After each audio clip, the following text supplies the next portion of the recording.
Yo, what's up? I'm KallaTheYapper, and I'm back with another reaction. Today I'm going to react to this video made by Vladimir that was posted about 8 or 9 hours ago, as me starting this reaction, called Zenless Hates Men, but It's Complicated.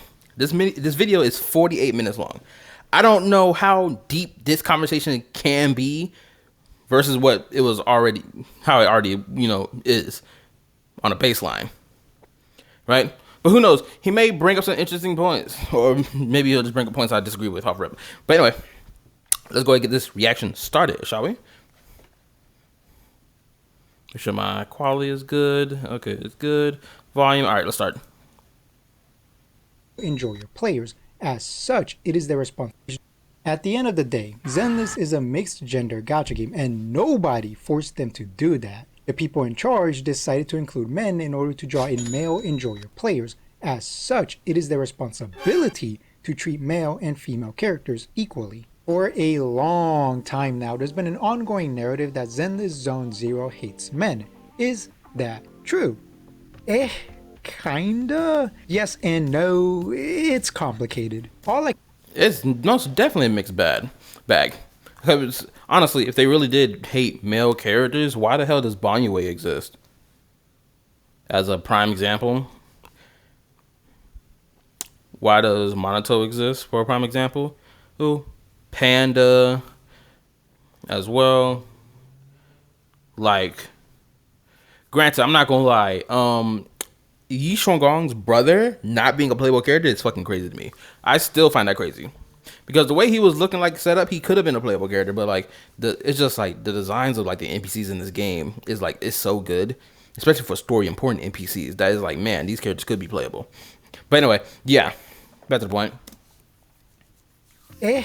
Kinda? Yes and no. It's complicated. All I can say for sure is that the way Zenless Zone Zero treats men is bizarre. From a design, story, voice acting, hell, even fan service perspective. I don't know how it's bizarre in terms of voice acting and design. I'm not really sure how that's the case.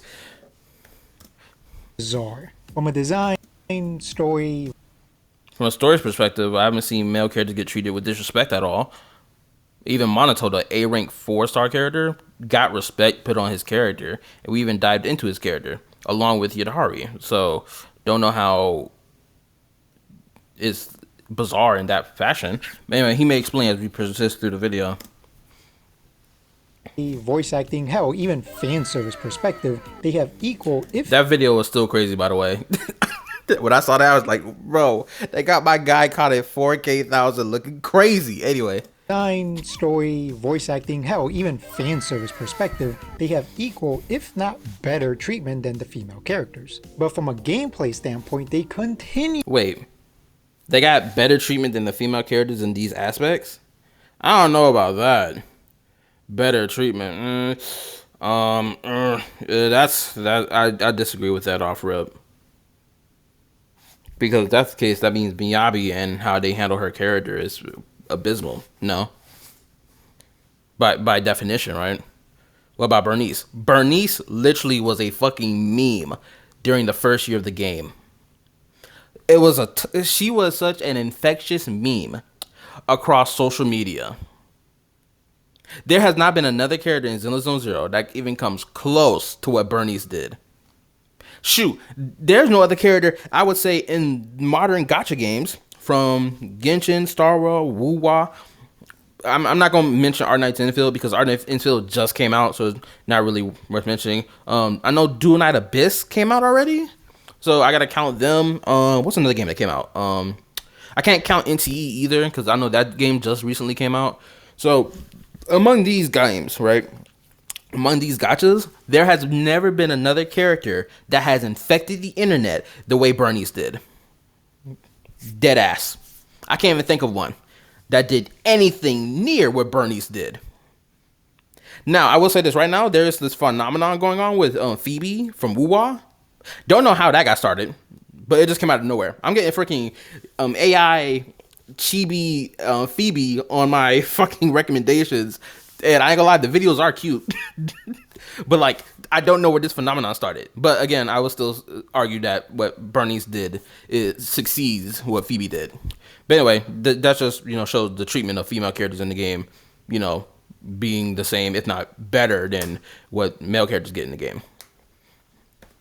That's just the example I wanted to bring. If not better treatment than the female characters. But from a gameplay standpoint, they continuously get screwed over. Also, here's a kick-ass question. Gameplay, they get screwed over. I would love to know how that's the case. I would love to know. Unless you're talking about power creep. Because if that's the case, then it's like, okay. But the thing is, are you still passing with these characters? Are you still beating in-game content with these characters? If the answer is yes, then there's no real issue here. And we know in-game content flip-flops between who they wish to shill for during said month that character is on banner. So right now, Arya was on banner last month, right? Technically still this month, right? Before 2.7 dropped, right? The shield defense catered to her and essentially anomaly characters. It didn't cater to any character that wasn't anomaly.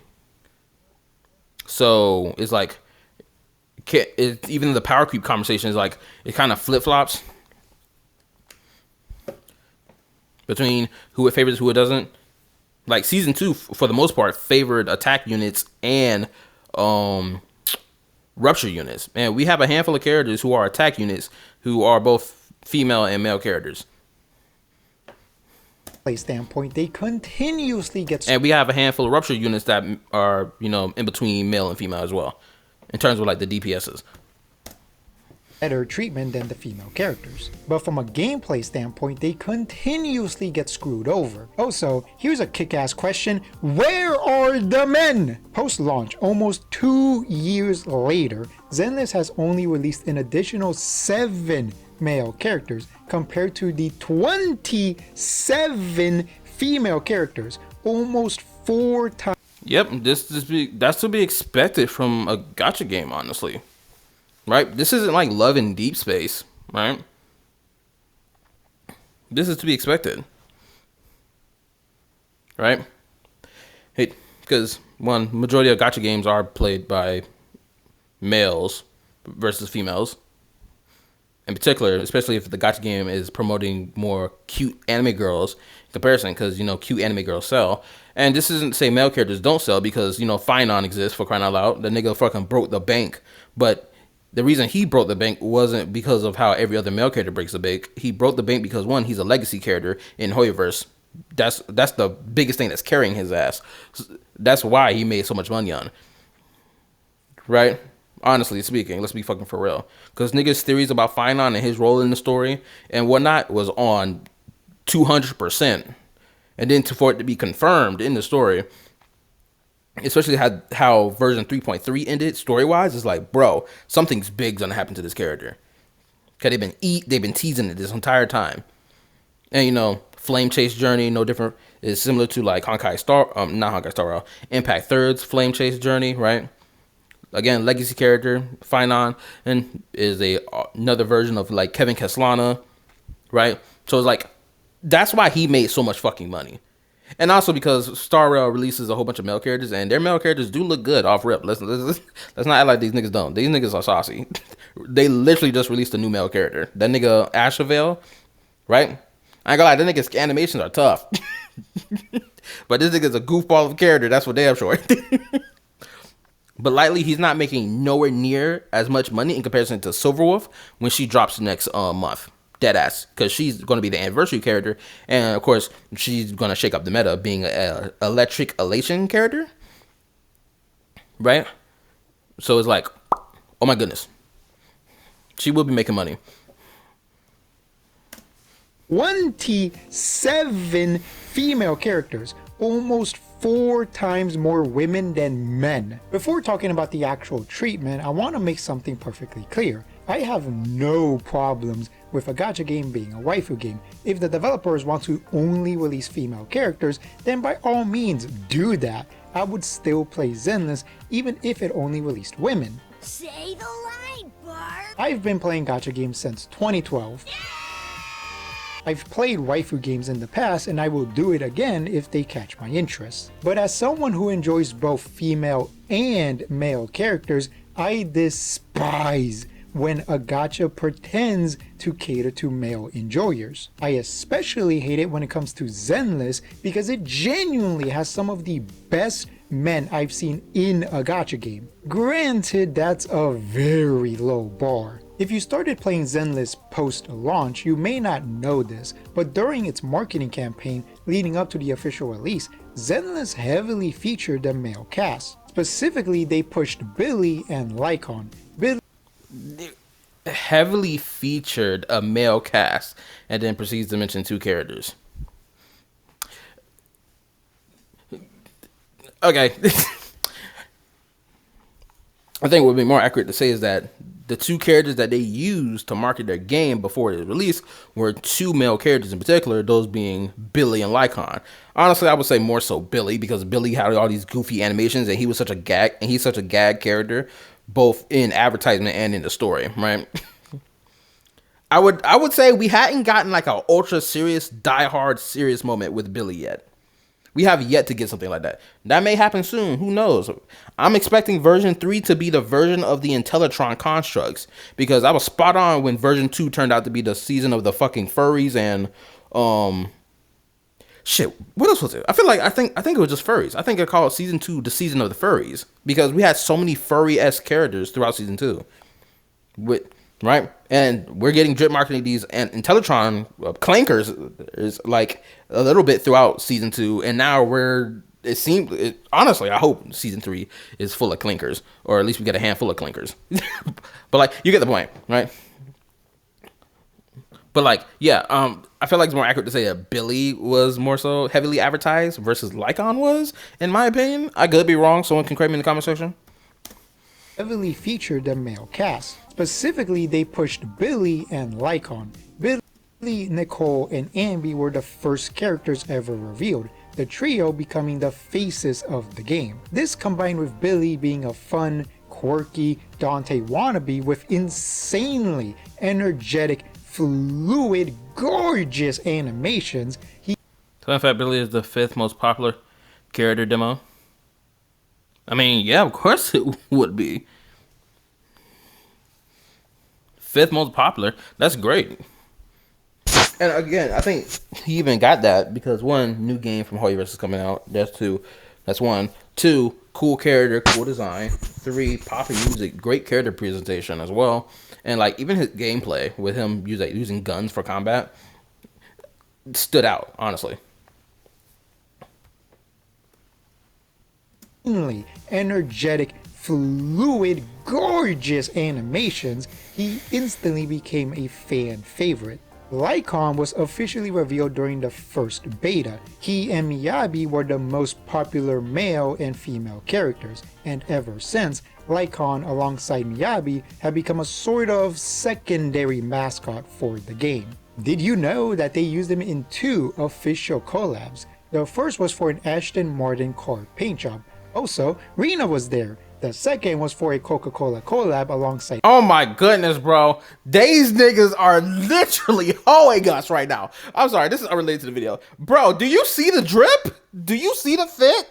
This shit is tough. You're telling me these aren't skins in the game and they have the audacity to sit here and give Ella Jo her school outfit as a skin when they had this in the back pocket? Get the fuck out of here, bro. They couldn't even have the decency to give Ella Jo her fucking jacket that she wears with her fucking school uniform in her character story quest. Like, dead ass. Like, bro, did you see the clothes? This shit is tough. Why in the fuck did these niggas not give us this skin? You better believe niggas would have paid out of their ass to get this. And Lycon obviously dripped out from top to bottom. I ain't gonna lie. This shit is hard as fuck. Ladies would have been folded to this. They'd be like, bro, where's my man at in his nice fit and overcoat? Like, bro, this shit is clean to the motherfucker. Oh my goodness gracious. Paint job. Also, Rena was there. The second was for a Coca-Cola collab alongside Ellen. Bro, why are these not official skins? They look so good. Better than that stupid schoolgirl outfit. The girl outfit sucks by itself. It only looks cool with her jacket. Dead ass. Her jacket makes the whole fit look better. Especially when she got the hood on. Right? The school outfit by itself, trash. Jacket increases in aura, increases in her style and her drip. They look so good! Better than that stupid schoolgirl outfit, that's for damn sure. Now, Zenless only launched with 4 male characters and 11 female characters. Clearly, the developers had a bias towards female characters at the start, and that's fine. But given the quality, success, and popularity of those 4 men, the developers should have changed their future plans. Wait, who are the other male characters you're referring to? That they released with 4 men characters. Who are the other ones? Because you only mentioned Billy and Lycon. Who was the other ones? Because right now I'm drawing a blank right now. Who fucking came out as a what other male character did we get when the game released? Because I don't remember having a male character on my roster. Here, I had a whole bunch of female characters on my roster. Oh wait, Ben Bigger and Anton. There we go. Wait a minute. I just realized something. Hold on, let's rewind. And that's fine. But Hold up. male characters and 11 female characters. Clearly, 4 male characters, 11 female characters. the developers had a bias towards female characters at the start, and that's fine. And it clear as day that they're still doing that now because, as we saw, we have, 7 male characters now with 27 female characters. Right? So the bias is still there. It's honestly, this is consistency from season 1 and season 2. This is consistency. But we're about to find out what exactly is the issue here, because he's about to claim that there's an issue here. Had a bias towards female characters at the start, and that's fine. But given the quality, success, and popularity of those 4 men, the developers should have changed their future plans and prioritized making a more even split amongst the male and female cast going forward. It doesn't need to be a perfect 50-50 split, but Here's the thing, though. Even with these male characters being popular and being cool, let's not forget that Ellen Jo was fucking all over the internet, too. Ellen Jo is a popular character, too. The whole Shark Girl maid blew the fuck up. People fucking loved it. Right? When the game first started, she was one of the most pulled for character in the game. When the game first started initially, because she was everyone's, like, majority of the player base's first 5-star character. In terms of limited 5-star character. And then who came after Ellen Jo? Oh, that's right. Yushin. Or, yeah, Yushin, right? Or Zhuyuan. Zhuyuan came out next, right? The Cake Factory. Then after the Cake Factory, you had the Robo Lolly police officer. Then after that, you had Jane Doe. So, even with the popularity of 4 male characters when the game released, there is no way in hell that they would have changed trajectory to be like, oh, let's release a whole bunch of male characters. Knowing that the first female character they released in the game, limited 5-star character they released in the game, and the 3 that came after her were blowing up in popularity. If I'm going to be honest, I feel like their popularity blew up vastly in comparison to the other 4 male characters that released when the game came out. Is like, why would they even be like, oh, let's change trajectory? Especially when the game literally just came out. Why would they change trajectory when the game already came out, or just came out? Why would they change trajectory? Especially when we look at it retrospectively, those characters that came after Ellen Jo also blew up the bank and blew up in popularity. Ellen Jo's trailer had niggas acting crazy. Had niggas feeling different, acting different. Can people say the same thing about Lycon's trailer? No, obviously not, because his was more elegant. He had the sophisticated swag to himself. But at the same time, like, when you have people be like, yo, react to a Zenless Zone Zero, have people like, oh, how about you react to the compilation of Zenless Zone Zero character trailers, right? Guess what? Is Lycon something people are going to yap about, or people going to yap about Ellen Jo's and Zhuyuan or Zhuyin and the Cake Factory? Are people going to yap about Jane Doe more in comparison to Lycon? compared to Billy and Anton and Ben Bigger. You see what I'm saying here? Like, looking at it retrospectively, those characters, in my opinion, are more popular than these characters are. Like, even with Billy's trailer being one of the top 5 trailers that exist for Zenless Zone Zero. Actually, let me do something real quick. I need to pull something up. Excuse this. This is the reaction I did earlier. Okay, let's go to Zenless Zone Zero. I want to see something real quick. Sorry, forgive me. This is going to be a long reaction. But this is something I just want to see. Let's go to videos. Popular. Okay. I'm looking at it right now. Oh my goodness. Like, Billy not even top 5. If anything, 4, 8, 9, 10, 11, 12. Okay. At best, he's in top 10. But he is not the upper 5. The upper 5 literally consists of 2 of Ellen Joe's trailers, right? Then the latter end of what? Underneath the first 4, you got Bernice, Jane Doe, Zhu Yun, and what is it? Zenless Zone Zero official release date teaser. Then you have Welcome to New Eridu trailer, and then finally Billy.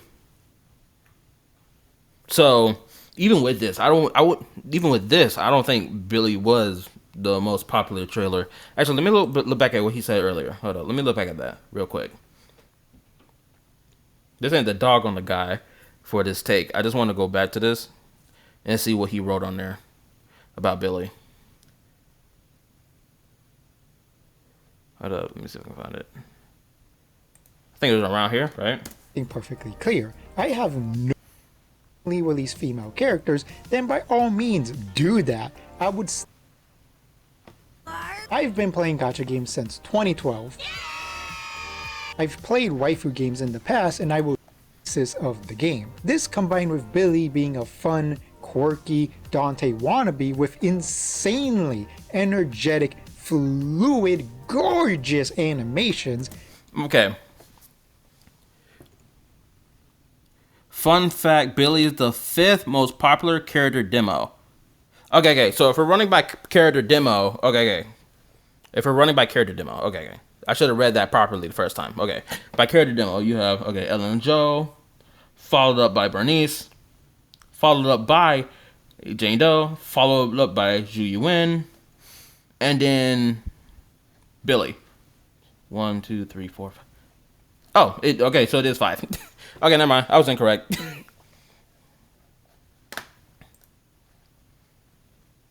I can see that. I was incorrect on that. But I think my point still stands earlier about the whole them changing direction would make sense. Looking at it retrospectively about how things turned out and how much these characters sold, in particular the female characters, when the game first released, or within the first, let's say, 3 months of the game. So it's like, yeah, there was no way in hell they were going to change the trajectory. It just wasn't going to happen. Outfit, that's for damn sure. Now, Zenless only launched with 4 male characters and 11 female characters. Clearly, the developers had a bias towards female characters at the start, and that's fine. But given the quality, success, and popularity of those 4 men, the developers should have changed their future plans and prioritized making it more... I want to know, when did Anton and Ben Bigger become popular as characters? I'm talking like top tier popular characters. When did that ever happen? I did not see niggas talk about these characters in mass. The only time I'm hearing anything related to Ben Bigger in particular is if he's clapping Kalita's cheeks. That's the only time I'm hearing anything related to Ben Bigger. That nigga is popular because of what he does to Kalita. That's the only thing popular about that nigga. Dead ass. Anyway, yes, it's spicy to talk about. By the way, because it's true. Do your research. Anyway. Even split amongst the male and female cast going forward. It doesn't need to be a perfect 50-50 split, but something like, let's say, 60% female releases and 40% male releases would have been fine. Now, Expecting that to happen is, I'm gonna be honest with you. Expecting that to happen is like no. If anything, it'll be like 60-20. Actually, no. We got to increase that number up because if we're being fucking realistic, it'll be more so 80-20, which I think that's what it is right now. So I think we're in a pretty realistic ballpark. 60% female releases and 40% male releases would have been fine. Now let's talk about those delicious 4 men. In version 1, Billy truly got to shine by constantly bouncing off of the Cunning Hare's hilarious Three Stooges routine. Also by having the ever-present mystery of where he originates from and how powerful he truly is. Throughout the game's lifespan, we've gotten multiple small hints that beyond all the goofy exterior, Billy is harboring some insane secrets. Anton and Ben were great supporting cast during the Bellabal chapter, which primarily focuses on Colita. Their unique personalities got to shine, and they both helped in crucial ways throughout the chapter.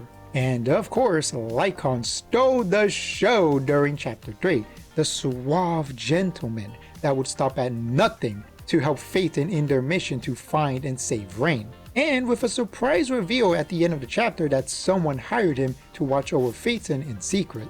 Okay, that's a little incorrect. It's not hired him to watch over Phaeton in secret. It's hired Victoria housekeeping as a whole, because both Lycon and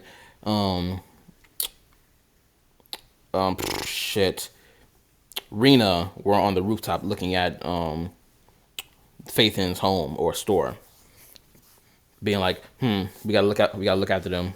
You know, our job dictates this. Blah blah blah blah.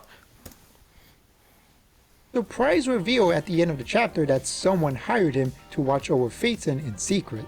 Not only was the writing for these characters great, their designs were drop dead gorgeous as well. The cool, wacky, goofy robot, the large, cuddly bear, the manly construction worker, and the gentle, calm, and collected wolf. Wait a minute, is he about to go on rant and claim that the male characters that we got after them aren't cool at all? Is he about to make that claim? I hope he's not about to make that claim. A surprisingly wide range of archetypes considering the low number of men available.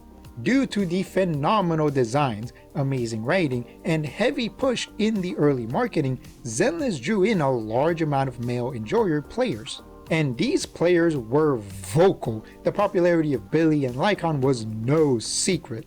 The constant showcasing and great quality of its male characters at launch gave the impression that Zenless would somewhat evenly release and treat male and female characters. But as we all know, that did not happen. With all of this in mind, I need to know in what way did they disrespect male characters? Because that's the point that's in particular that I'm trying to understand how in the hell that happened. In what way did they disrespect male characters? Because I've been playing the game since launch, and I haven't seen any disrespect towards any male character. Even Monoto, a character people claimed that the story was going to disrespect because he was a 4-star male character. Only for JK, no the fuck it didn't. In the slightest. That's if you even paid attention to what the fuck was going on in the damn story. how Zenless has treated its male characters is truly baffling. Before I go through the history of these characters, I want to explain something. When I talk about the gameplay of these characters, I am doing it under the assumption of the average player. What does that mean? It means free to play or low spending. Your average Cool, I'm one of them then. player does not have a fully built Cinema 6 character. They were not blessed by RN Jesus himself and given perfect god equipment. They do not have a maxed out premium weapon, and they certainly do not have a maxed out team of limited time premium units. Your average player That's not entirely true. A low spender can get their hands on a premium team and a freemium team, so that's not entirely true. Nope, sorry. The reason I say that is because I, as a low spender, have my hands on both a premium team and a free to play freemium team. So, sorry. And mind you, my luck recently has been crazy, pulling for characters, dead ass.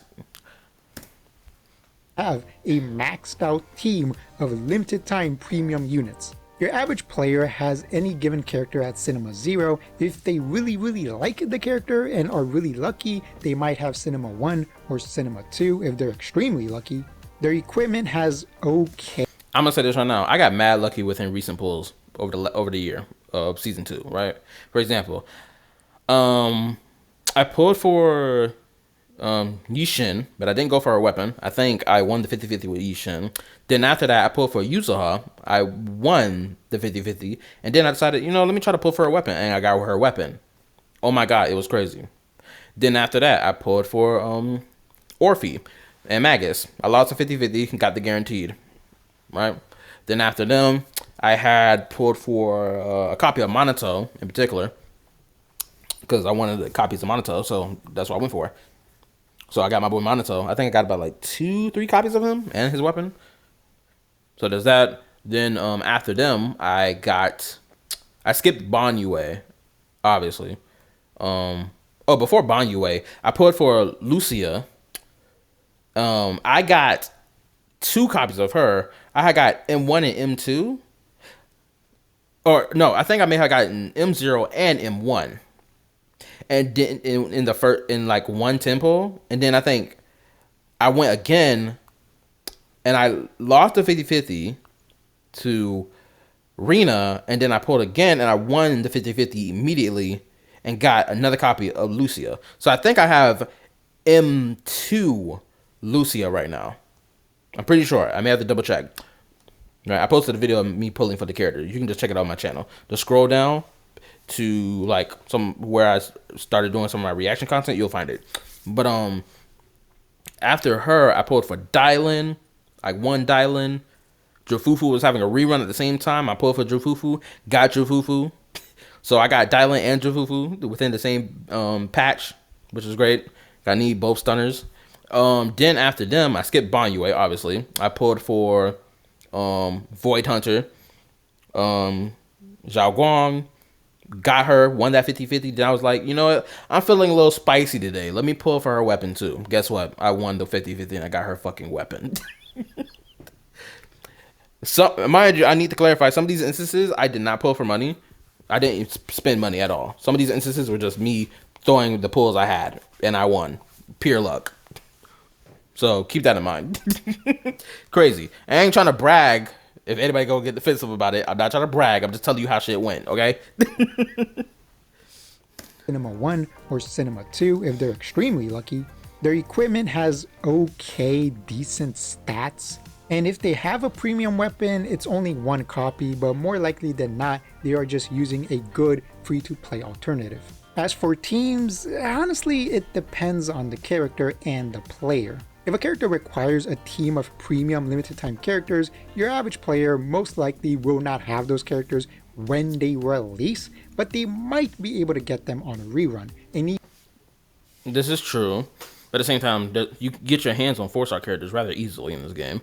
And then think about the standard 5-star units who can be buffed by support and stunner 5-star characters as well. And then the buffs that have been recently happening to certain characters as well. So it's like, you would have a pretty solid team. That's if you know how to build your fucking team. Because apparently some niggas who play Zenless don't know how to build their fucking team. Niggas would just be throwing characters on the same team, not understanding, man, if my characters ain't doing shit. And then realize, oh, wait a minute. You're not even putting them in the proper team setups to even activate their fucking core passives. So that the character can do more for the team. And it's like, oh, shocker. It's like, bro, get your shit together. And even if they do get them on a rerun, most likely they're just going to be Cinema 0 and they're not going to have a premium weapon because at the end of the day, gacha games are gambling simulators and most people are going to be very unlucky. There's also something to be said about the average skill level of the average player. The majority of players are logging in after getting off from work or getting home from school or whatever to have some fun and blow off steam. They are not learning perfect skill rotations and executing crazy combos, which does impact the average player's ability to max clear, aka 3-star content. AKA, that's Deadly Assault. Honestly, that's the only content that requires you to 3-star. I'm gonna say this right now. Him making this claim that casual players don't or or probably don't like bother to learn good rotations and shit like that. It's true, but it is also true that some of these people, such as myself, will put forth the effort, even being at going to work all day, will put forth the effort to be like, yo, let me try to run this team. Let me build my team up a little more. Let me get their stats right. Let me change their disc sets. Let me change their weapon around. Let me unlock more of their core passive shit so that the team can do better. And I've done that a lot throughout. Like, dead ass, I'm gonna say this right now. Throughout season 1, I did not build any team at all.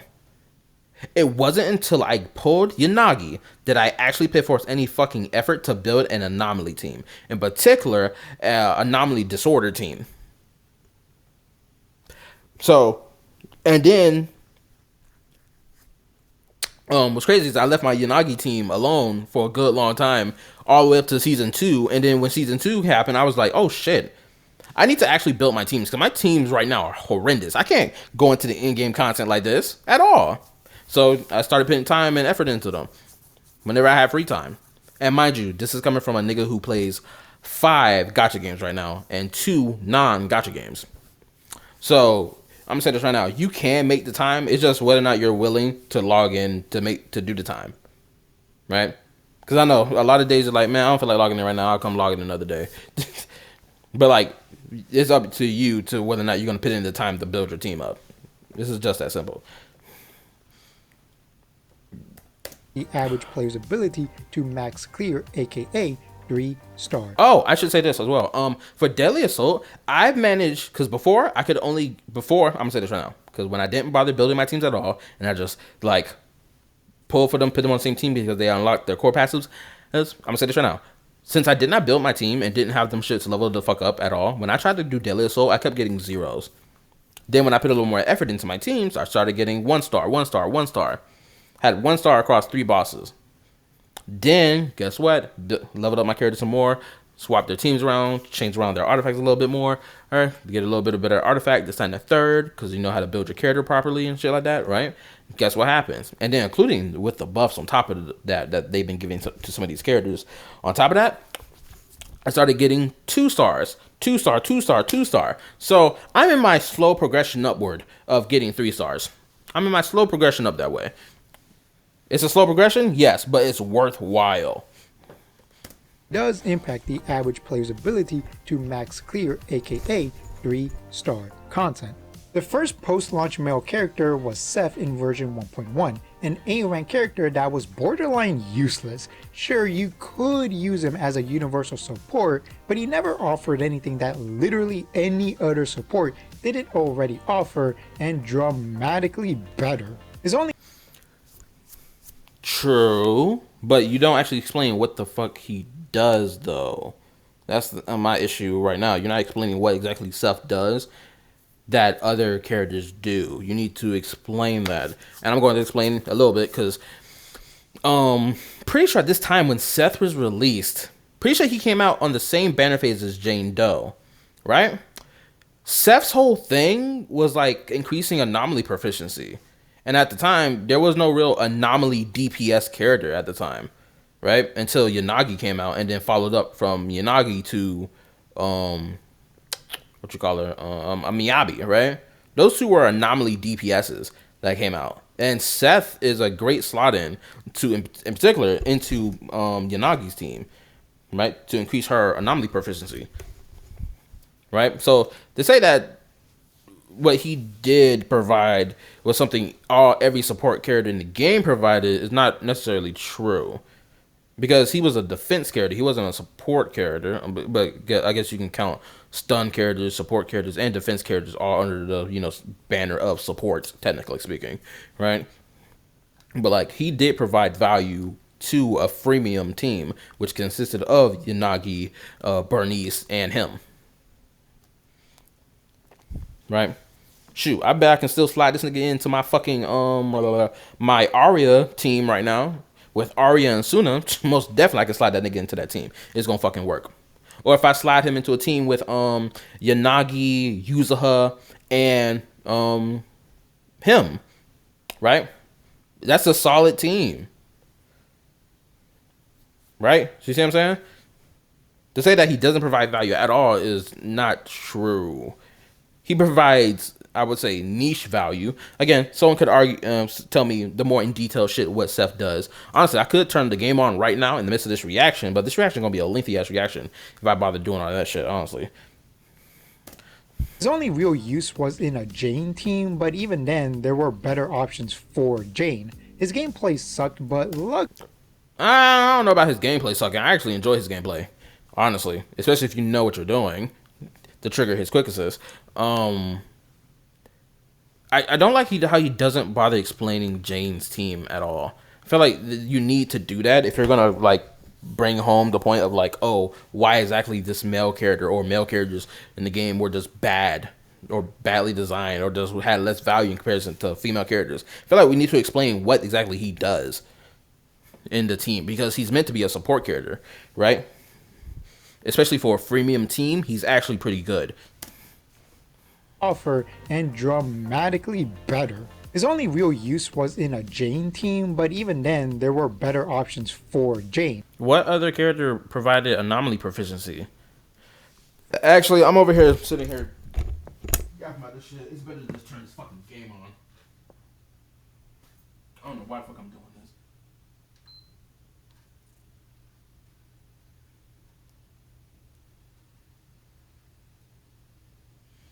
Yeah, I'm gonna let that turn on so that I can look at this nigga Seth's kit and then scroll through what characters released in season 1 that, you know, overtook Seth and made him useless to use, despite the fact he was clearly made to be inside or put on an anomaly team, which, mind you, we didn't really have that many anomaly supports when the game first came out. It's only until season 2 to we even have anomaly supports at all, honestly. In particular, the biggest anomaly support being, you know, Yuza. She's the queen of anomaly support.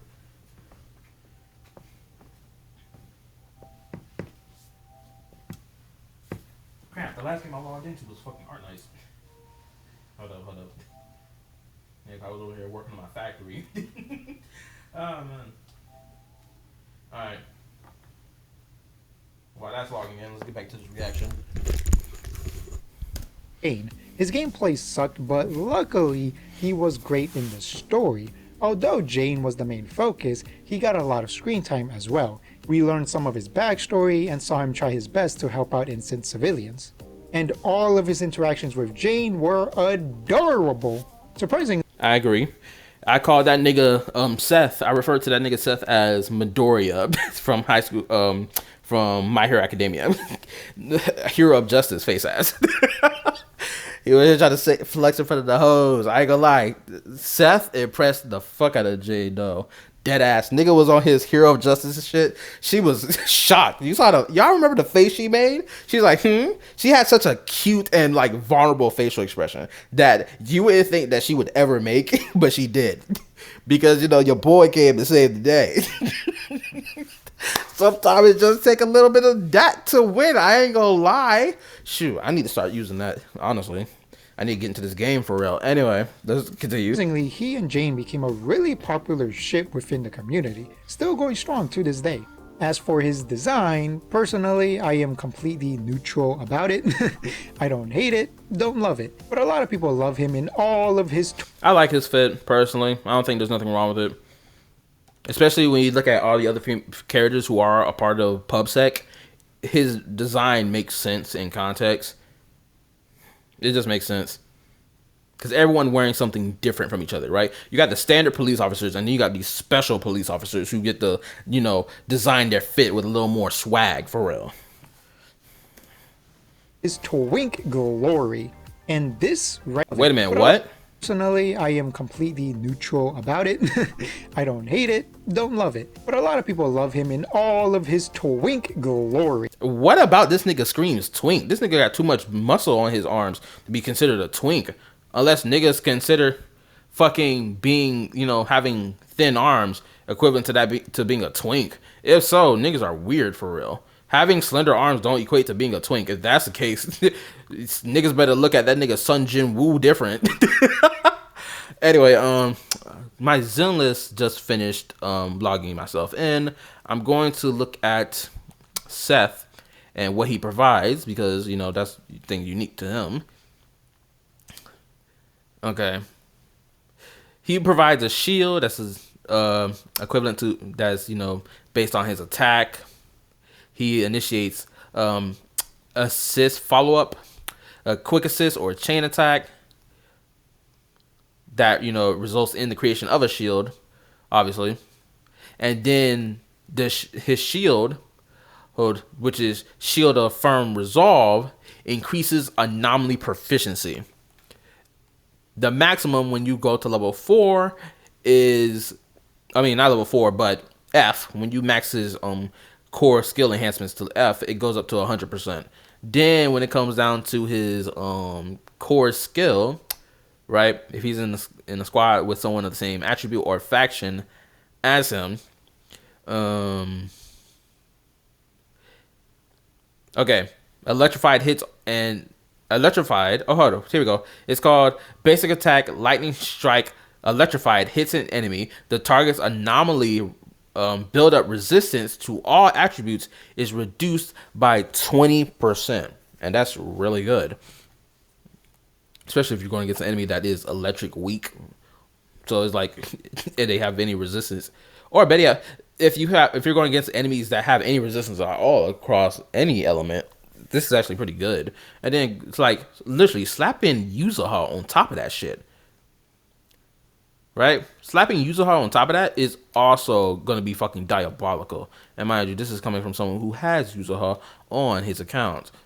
And Jane Doe, because, I swiped that card to get my direct purchase of Jane Doe and her fucking weapon. Because why the fuck would I not for a spending event when I got money to spend? You feel me? I got to build my Jane Doe, though. I ain't gonna lie. I got to build her up. Because right now, she is not looking the best. I just got her at level 40. My Arya is level 45 in comparison.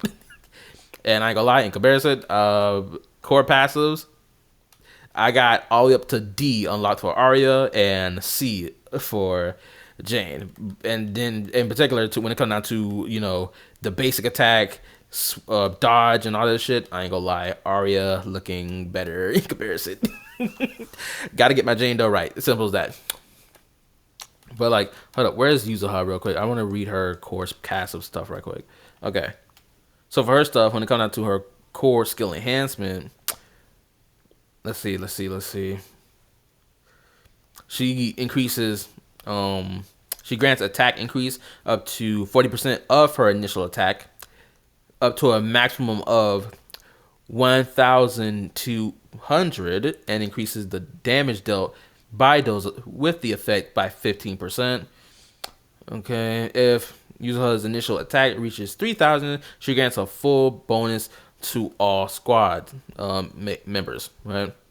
Then with her core passive or her core skill additional ability, right? It says Yuzuha's elemental mastery, if her elemental mastery exceeds 100, every point over increases the anomaly build-up rate of characters within Tanuki Wish by 0.2 up to a maximum of 20%, and all attribute anomaly damage and disorder damage by 0.2% up to a maximum of 20%. When Yuzuha's anomaly mastery is at 200, she grants the full buff effect. Right? So she's providing a lot, honestly, from her shit. She's providing a lot. But even with this, Seth still is valid to have on the team. Because, one, honestly, putting Seth and fucking Yuzo on the same team, you're just fucking getting a attack bonus build up along with what they provide when it comes down to like the anomaly shit, right? Her build up rate increases, her anomaly build up rate goes by 0.2.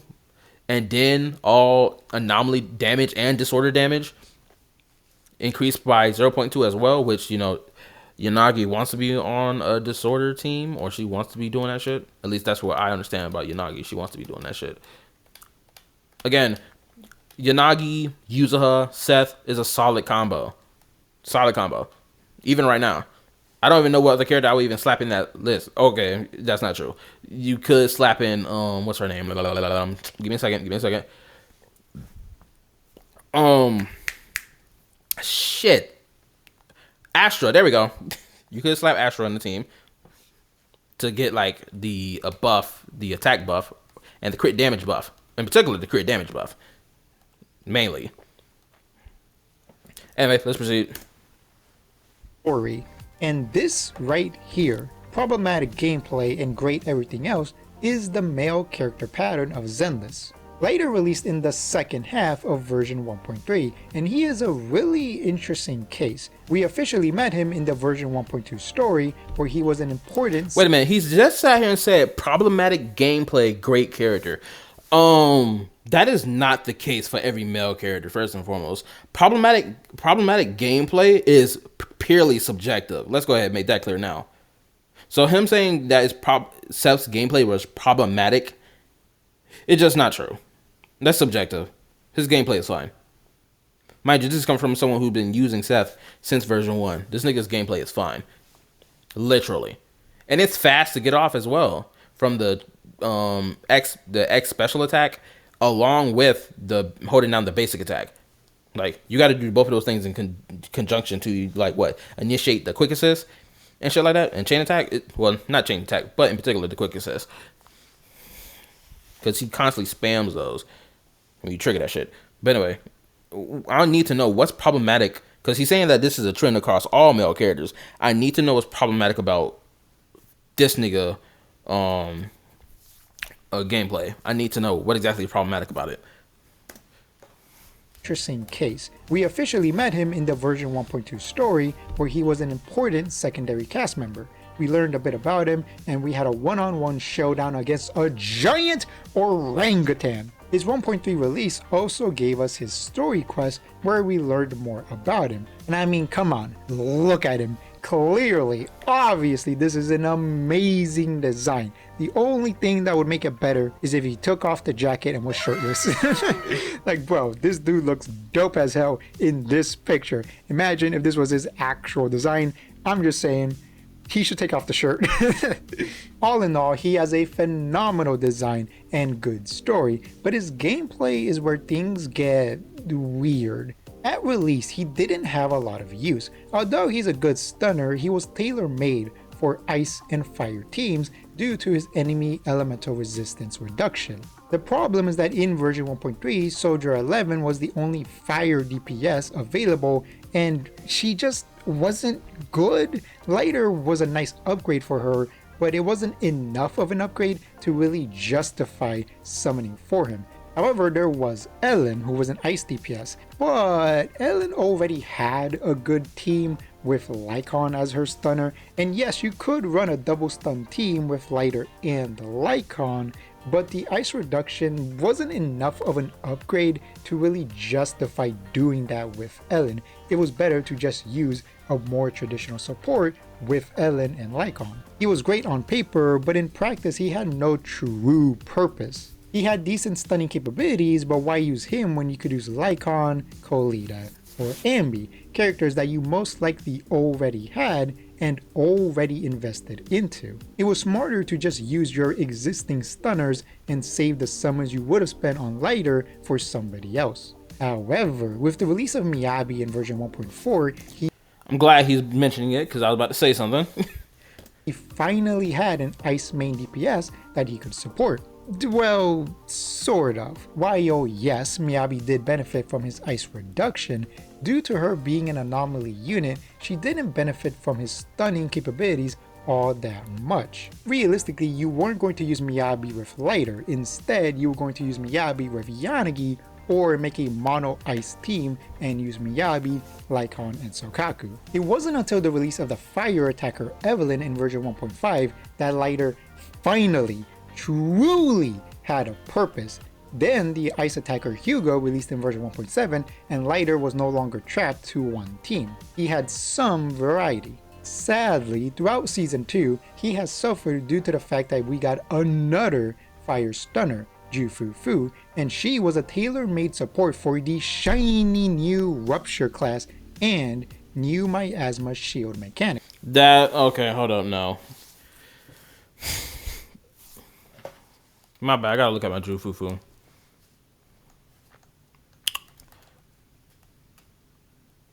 Jafufu was tailor made for attack units and rupture units. That's first.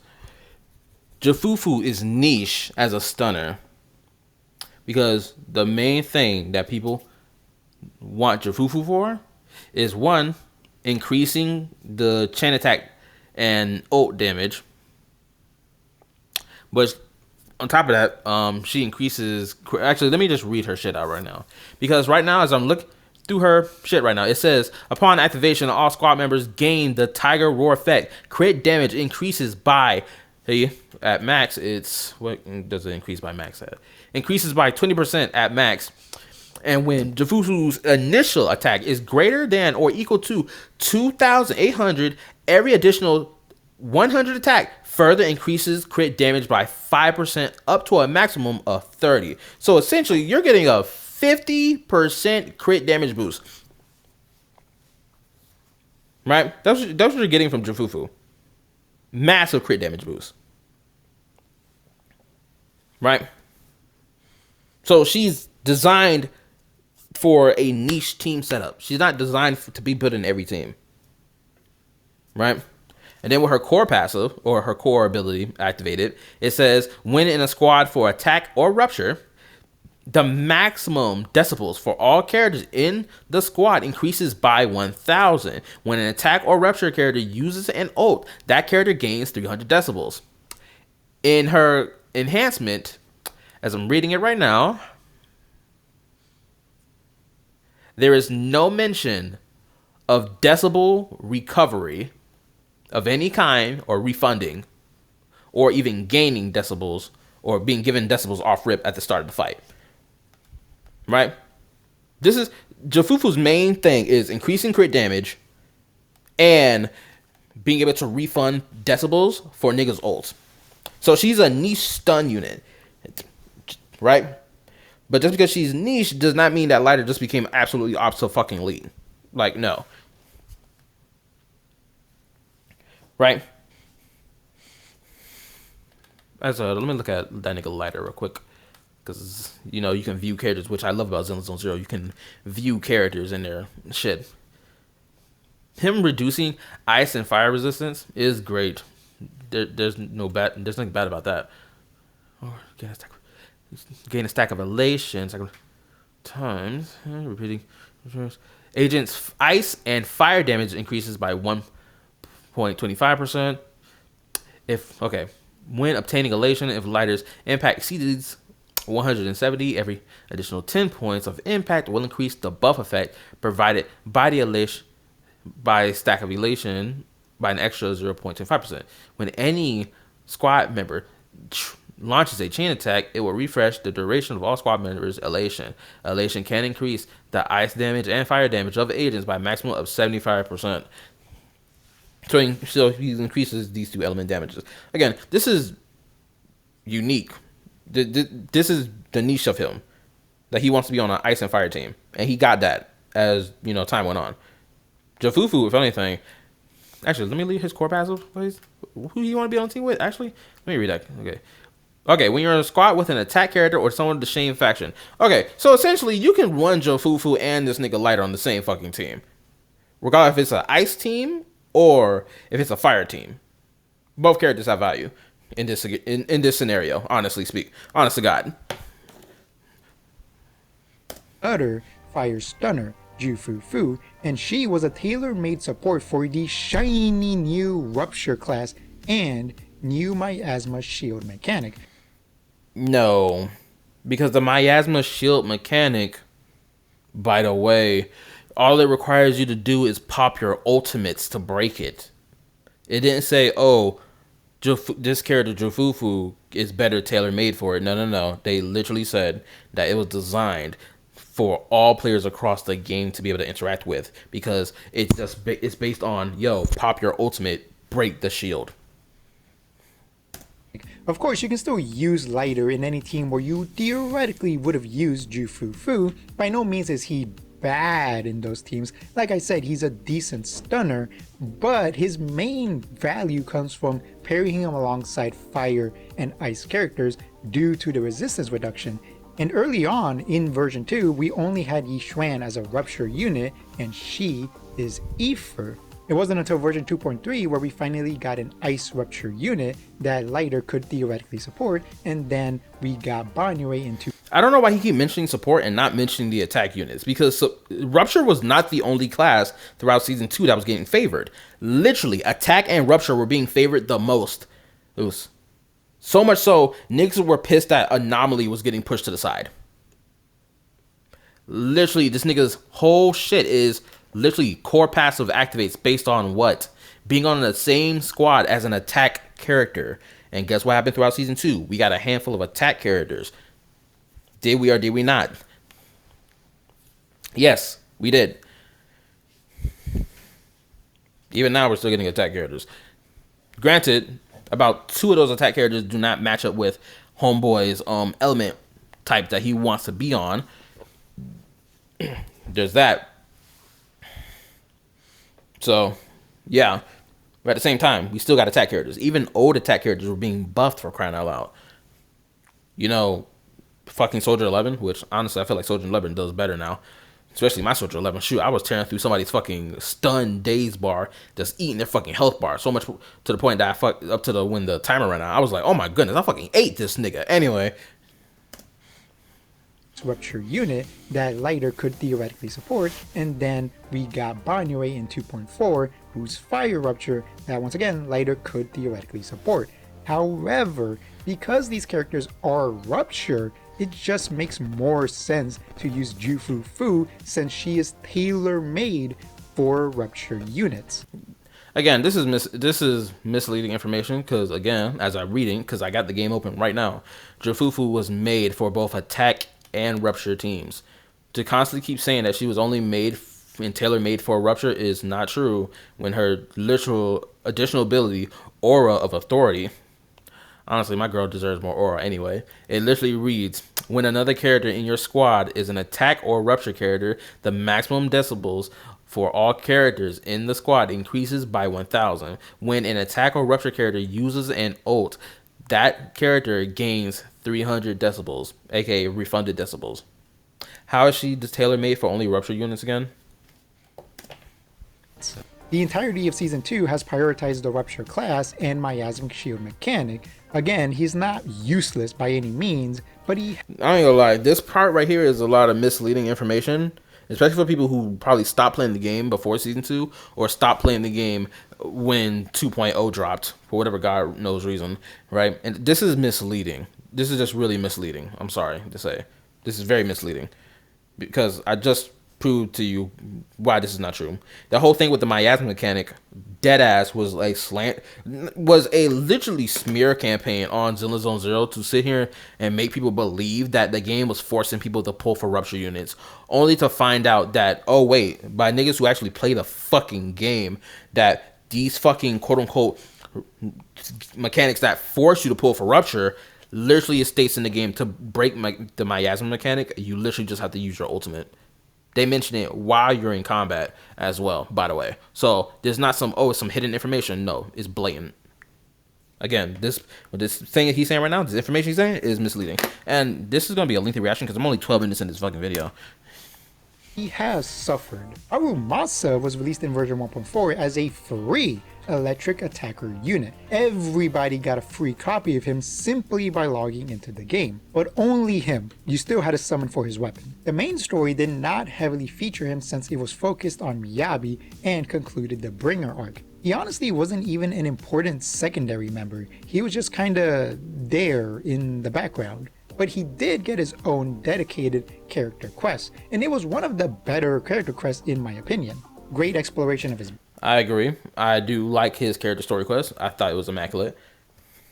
Backstory, a tragic story of sickness, betrayal, death, and finding the strength to carry on and live your life knowing that any day your sickness could end it. His design is pretty good. Doesn't speak to me personally, but he certainly has his fans. The gameplay of Harumasa at the time of release was a very underwhelming damage unit. While not bad necessarily, he certainly got the job done. He required so much more investment than any other premium main damage unit in the game. Even more so than characters like Ellen and Zhu Yuan, who were released 4 versions before. Not only did he need duplicates in his premium weapon, he needed the best supports the game had to offer if he hoped to compete with the likes of Jane Doe, Yanagi, and especially Miyabi, who were the peak of power at the time. Yeah, because Anomaly was running the in-game. That's why. I think that needs to be stated here. But at the same time, what he's saying about Harumasa for the most part is technically true, right? Because even right now, I'm not gonna lie, for my Harumasa, because I got Harumasa on my account, like I ain't gonna lie, I tried to put effort into him to build him, right? Because I did find his gameplay pretty cool. I did love his dash attacks and shit like that, right? But I'm still building him. I'm still trying to make him better. But I ain't gonna lie, at this point, I'm probably gonna give up on trying to make him better and probably pull for a different electric attack unit just to have a different one, right? Because I don't have his signature weapon, by the way. And in terms of like 4-star weapons to give him as a signature weapon, I already got the next best slot on my fucking Ellen Joe when it comes down to a 4-star weapon that my Ellen Joe has been using just to increase her crit rate, right? So, yeah. Because there's no other weapon that, honestly... Okay, the only other weapon that mentions dash attacks, increasing dash attack damage, right, at all, is this 4-star weapon that I'm pretty sure belongs to that nigga Anton. But even then, it's like, it's got, what, energy recharge on it versus what he wants, which is crit damage on his weapon. So it's like, yeah. And then at the time, I think another thing that needs to be mentioned as well, they did start throwing bones his way from buffing his character and how his attacks work, and even releasing a disc set. I'm pretty sure there was 2 disc sets that were released, I'm pretty sure. Right? That you could arguably throw on him. Right?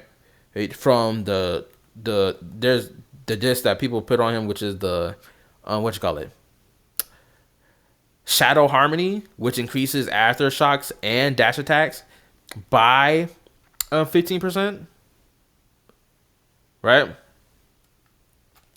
Which I've been advertised by my own friend to throw that on him instead of what I got on him right now, which is the set called Dawn's Bloom that increases basic attack damage. Right? Because I thought his dash attacks were basic attack damage. That's what I thought, but I was wrong, so I gotta change that. but nonetheless, like, yeah, especially knowing that they have released consistent electric attack units after this nigga Harumasa, and arguably they're doing better than he is, technically speaking. It's like, oh boy. Because Harumasa, I ain't gonna lie, I feel like Harumasa's stipulations need to be changed and reworked, honestly. Because he wants to be on a team with a stun or anomaly character. Granted, there have been some new stun units that came out. Like I said, Jofufu and Dylan. Some pretty top tier stunners in their own specific niche would probably work great for him to get him, up there, honestly speaking. But the fact that he even needs 2 supporting stun units that would increase his damage and refund his ultimates and shit, I guess it does speak to the fact that, yeah, as a playable unit, he's probably more lackluster in comparison to the other damage dealers that came out during his time and even after. So I guess I'll concede this point, because I heard a lot about Harumasa not being the best, honestly.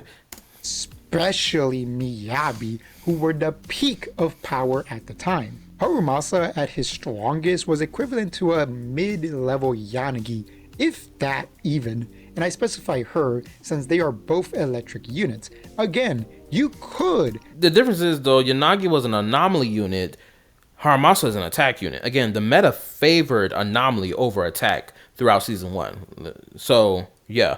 Because even among, like, the peak of power, which was Miyabi, anomaly was dominating, and characters like Ellen Joe, or just attack characters in general, were kind of shafted. So it did feel like their power was, like, less than in comparison to the anomaly units that came out.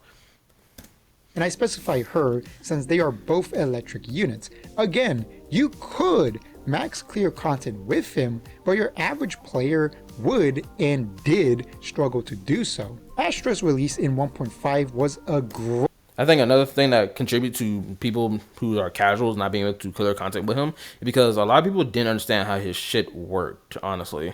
Because even I watched a video like probably like a month or two after his release that talked about how his shit worked. I was like, oh, I had no idea his shit worked like that at all. Cause I was just like pressing the EX special skill, holding down the basic attack to shoot it, and then just did his dash attacks. That's what I did all the time. And I'm pretty sure I was playing him correctly and wrong. And of course, my character isn't built properly, obviously, right? So those two factors are playing into why it is that my Harumasa probably sucked ass, and why I wasn't getting like the damage I want out of him in comparison to my fucking Soldier 11. Like I get my damage from my Soldier 11 because I put so much effort into my Soldier 11, and my fucking Nekomata also is superior to him in every way as well. And I don't even have her freaking core skill enhancements maxed out yet. I got one left to max out. But right now, my fucking, seriously, my Nekomata is fucking cracked up. Built right, honestly. Like, bruh. And did struggle to do so. Astra's release in 1.5 was a great upgrade for him, helping him somewhat comfortably max clear content if, once again, you invested into him. However, throughout version 2 and the great rupture / new character Giga Shelling, Harumasa has greatly struggled. In version 2.6, he got a buff which has certainly helped, but because of the rampant power creep and shilling of version 2, even with those buffs, Harumasa is nothing special. Currently, they need to give him another buff that would allow for him to be on the same team as another attack unit, honestly. Because, again, with the whole thing of shilling, right? There's certain bosses that want you to have Rupture. There's certain bosses that want you to have Anomaly. There's certain bosses that want you to have Attack. Currently, there's only one DA boss that I know people bitch about, which is Isolde in her etheric form. You know what I'm talking about, right? The whole thing where you need to have two attackers, right? I feel like if they had gave Harumasa the whole Aftershock ability into his kit, I think people wouldn't have much of an issue with using him, because then they would probably use him as a secondary DPS to their already, attack unit. Honestly, I feel like that's what they need to do to him, because then for that boss, knowing that you got this free character and then they're providing the other like attack side of things to get more damage out of him, right? Like how the other Aftershock characters got going on, it'll be like, in my opinion, that would be better for him.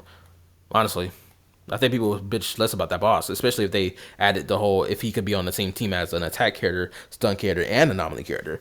I feel like that would benefit him. Y'all can tell me in the comment section below whether or not I'm like spot on with this. Even with those buffs, Harumasa is nothing special.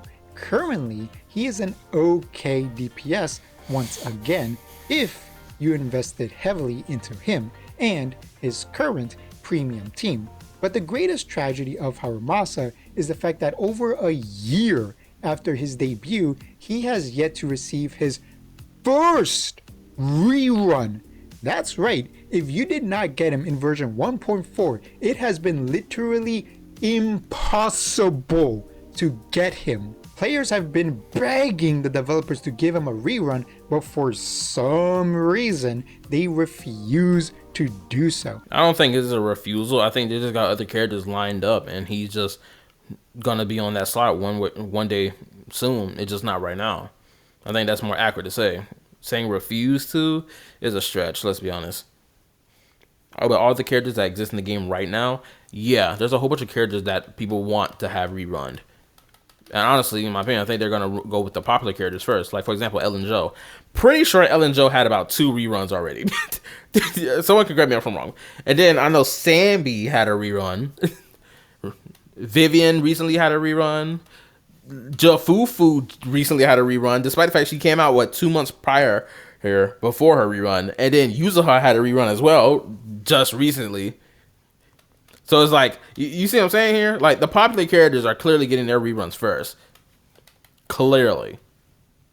Pretty sure fucking Trigger just recently got a rerun as well. Someone correct me if I'm wrong about that. Right? So like, they're picking and choosing what characters get reruns, obviously. Right?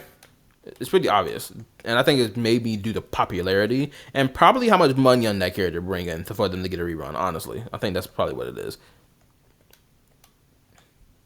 Pretty sure Jane Doe just recently had a rerun. Someone correct me if I'm wrong about that one as well. So my only guess is that this has to do with the fact that he was given away for free.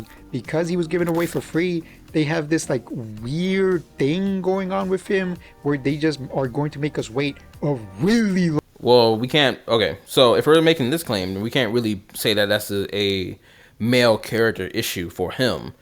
Because if that's the case, we got to mention that to Zhao as well. You know, the 5-star free character, the free 5-star defense character we recently just got. Yeah. How long is it going to be before we see her rerun? Honestly. Now, if she reruns first before Harumasa does, then we can chop that up to popularity between the two characters. Right? Because they tried to recreate another Bernice moment with Zhao. With Zhao Zhao. That's what I'm calling her, Zhao Zhao. Because that's what characters wanted to call her in the game. So, Zhao Zhao. They tried to create another Bernice moment with her. Right? I don't think it succeeded the way that they wanted it to. But they attempted, right? So we have to wait and see what happens with Zhao Zhao. Because if she does not rerun for a lengthy period of time, just like how Harumasa hasn't, then this is not a male character exclusive issue. This is just like a character that was given out for free issue. Right? That's all that is. For example, for niggas who play HSR, Dr. Ratio hasn't rerun in so long. It's been, 2 years since he was given out for free, and since he had his original banner.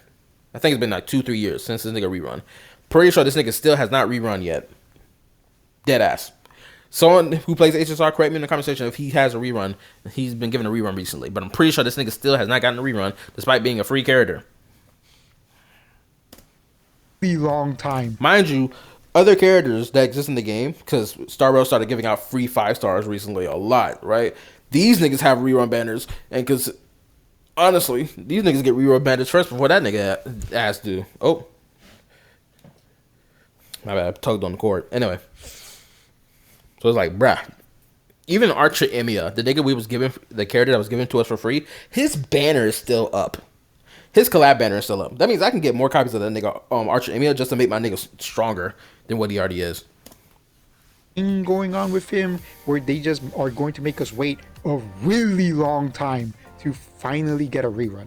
That makes literally no fucking sense, but it's the only reason I can come up with is the fact that he was free, so that caused some weirdness with his rerun. They'd rather give us our 5th Ellen rerun instead. Yuzuha, a character that was... Then we have to chalk that up to popularity though. Clearly, Ellen Jo is a more popular character than that nigga Harumasa. And Ellen Jo was the first character to ever release in the game. Like, she's a part of the game's identity on a fundamental aspect, honestly. Give us our 5th Ellen rerun instead. Yuzuha, a character that was released in version 2.1, recently got her first rerun in version 2.6. The current update as of me writing this. What the fuck? Clearly, again, popularity. And also, she's a best in slot unit for Arya. The new, the second Ether anomaly character in the whole game. Makes sense to rerun her on the same, update as the new Ether anomaly character. It makes sense. Like, what better way to sell a character and best in slot unit for said character? Mind you, since I already pulled for Yuzuha earlier this year, or technically last year, I'm kind of already like, my team for Arya is kind of already set in stone. I just got to pull, because I got Suna, I got Arya, I got Yuzuha, I got the nigga Seth. Literally, I just need one more character to pull him, and that's fucking Nangguang, and she's on banner phase right now. Seriously, bro, what is this nonsense? Version 2.6 would have been the perfect time to give Harumasa his first rerun, coinciding alongside his buff. The fact that that didn't happen is truly absurd. Okay, that is crazy. I will agree to that. That is wild. He should have been a rerun buff.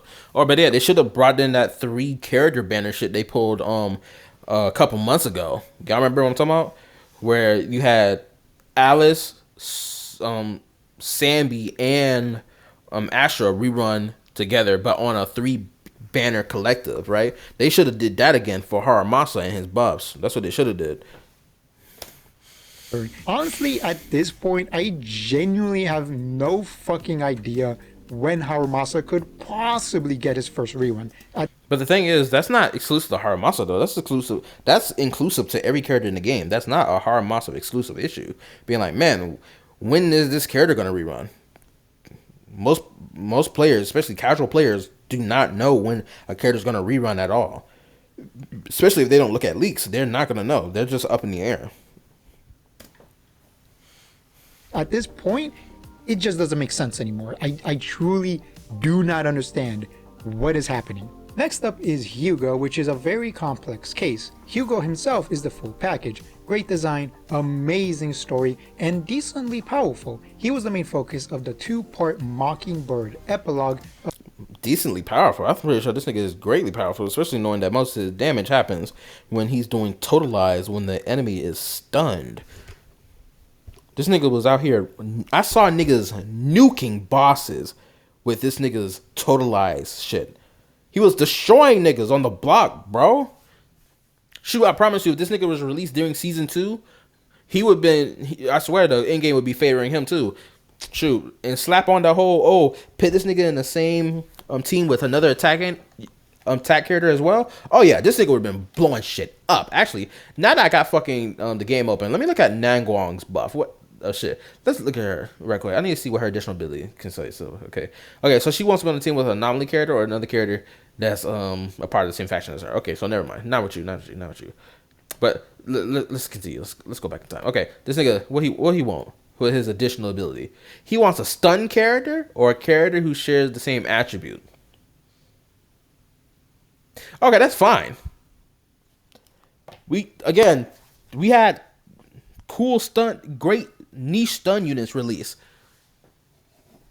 Bro, this nigga Hugo on the same team as Dylan and Jafufu goes crazy. Jafufu wants to be on a team with attack character by default, and the same thing goes with Dylan. She also wants to be on a team with an attack character. Yep, attack or rupture. And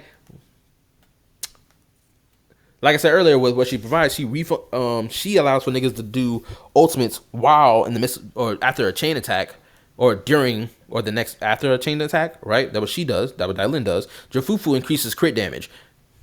Right, so it's like add those two functions on top of Hugo. You're nuking your enemy back to front with refunded decibels to be able to stock up your fucking ultimate again, on top of the fact that Dylan forces a ult onto your character immediately. So you can imagine stunning that character, then when they're in their stunned phase, right? Pop that fucking first ult with that nigga Hugo with increased crit damage and all this shit. Boom. Probably half that health bar gone. Then guess what? You get to do it again because the actual ultimate that you've been storing up for is ready to go. Pop that bitch. Boom. Guess what? Refunded decibels. Guess what? Let's say you build up the fucking chain attack again. Right? Faster. With 2 stun units, mind you. So you're building that shit up fast by default. Boom. You're back at the chain attack again. Stock up what I said earlier. Those resources. You're fucking double nuking the fucking enemy, if not triple nuking them. Right? It's diabolical work on a fundamental level when you actually imagine it. Anyway. And decently powerful. He was the main focus of the 2-part Mockingbird epilogue of version 1. A really well told story taking a massive deep dive into his tragic backstory and his upbringing alongside Lycon, as well as their philosophical separation. In the present, we got his reunion with Lycon, his heartwarming family relationship with Vivian, and his insane plan to bring down those who wronged him. Hugo is one of the best written characters in Zenless, and it's not even close. In terms of gameplay, he released in the second half of version 1.7. He was the final version 1 character to release. While not the strongest character from a raw damage standpoint, he was a really good ice attacker main damage dealer, having a unique gimmick where his skill and ultimate would do increased damage based on the enemy's stun gauge percentage and instantly delete the gauge during the stun window. Sadly, he almost instantly fell off of a cliff, and there's two reasons for this. The first is lack of dedicated support for his unique gimmick. Most damage dealers in the game have supports that help boost their specific gimmicks. For example, Silver Soldier Ambi, who released in version 1.6, the update before Hugo, got 2 dedicated supports for her gimmick: Aftershock Damage, the A rank stunner Pultra, and the S rank stunner Trigger. Eventually, she got some extra support in Season 2 with her direct buff and Orphe being a sub DPS belonging to the same faction as her. Hugo got no such upgrades. Not only has he not gotten any direct help, whether it be a dedicated stunner, so I'm gonna say this. I think this is one of those moments where Totalize isn't considered isn't going to be one of those things where it's like, oh, this is a gimmick other characters are going to have in the future, right? Because if that was the case, they would have created disc drives for it, and they would have created characters who buffed the whole Totalize thing. But who knows? Again, it's kind of up in the air, because they could do that with Season 3 and release characters that have this whole Totalize effect. We don't know what Season 3 will entail, right? So, again, up in the air, right? But I think if we're going to go down the route of that not happening for Hugo, I think this is just one of those moments where it's like, oh, they created a mechanic for a character, but this mechanic isn't something every character is going to have, or a handful of characters will have. I think this is just one of those moments in particular. Oh my goodness, I'm looking at this nigga kit right now. What the hell did this shit just say? It says, when there are 1 or 2, technically 2, stun characters in the squad, Hugo's attack increases by 300%.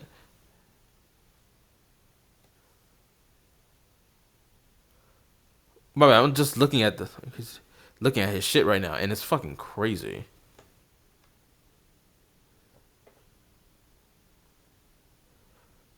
Anyway, let's get back into it. Man. Not only has he not gotten any direct help, whether it be a dedicated stunner, support, sub DPS, or a direct buff, and for I think, again, like I said, I think this is one of those moments where this is a character was given something that's not going to be something that's meta defining. You know, Totalize, if it was, Totalize would have been the meta of Season 2, but it wasn't the case. Like Aftershocks became meta along with Rupture and then attack units as a whole. If anything, he did get dedicated supports in the sense of him being an attack unit got buffed thanks to new stun units, because this nigga again wants stun units on his team, right? Those stun units helping attack characters and Rupture characters. So him as an attack character on the baseline did get support, just not his unique mechanic didn't get any support. Support, sub DPS, or a direct buff. And for some reason, the character that should have been his direct support, Vivian, has literally 0 synergy with him.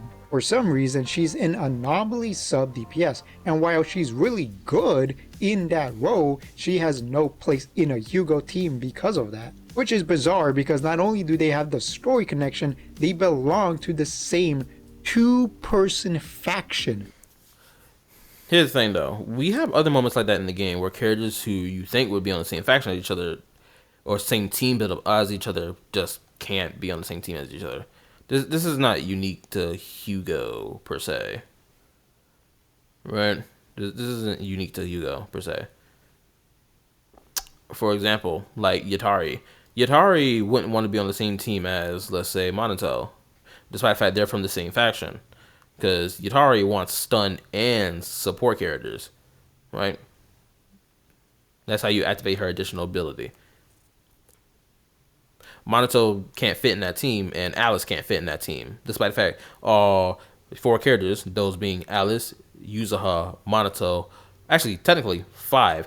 So it's Alice, Yuzuha, Monoto, Lucia, and Yatari. Only, honestly, 2 of those characters can fit into Yatari's team.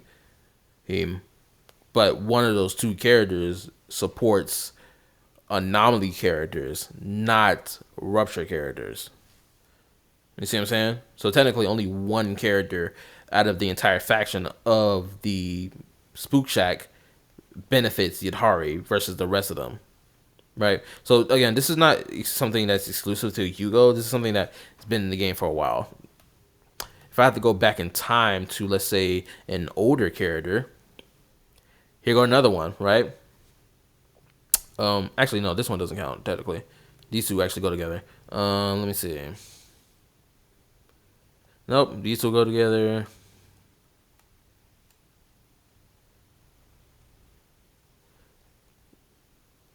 Even okay, technically here, no. Oh, I'm chalking it up based off faction right now. I'm scrolling through factions right now to see who worked with who right now. Okay, here we go. Homegirl right here. Seed is an attack character. All she wants is another attack character in her squad. She doesn't want another. She doesn't want a stun character. Granted, the majority of the Oba squad are attack units, so there's that to consider. Right, but she can't fill out. She can't have Trigger on her team. Granted, I don't think she's the best example. As I'm thinking about it, she's not really the best example since everyone else on her squad works with her except for Trigger. Who's another better example? Who's a better example? This nigga Lighter. Lighter wants attack units and characters who share the same faction as him to be on his team. But we do know already that we don't have a dedicated attack unit for the Sons of Caladon. Again, this is another instance of related to Seed. I'm still scrolling. Give me a second. Trying to find other instances like this. Oh, here we go. This right here, right? Actually, no, this actually works. I'm sitting here looking at Dylan thinking that she fits the bill of what I was talking about related to Hugo, but she doesn't. Because literally, that nigga Bon Yue is a rupture unit, and Zhao Zhao, she wants to be on the same team as someone from the same faction as her to activate her core passive. So by default, all three characters will work together. So, nah, this doesn't count. Piper Boy doesn't count. Kalita doesn't count because she's been updated to like even include rupture characters. So that'll be another instance of like what I mentioned before with Seed and with Lighter.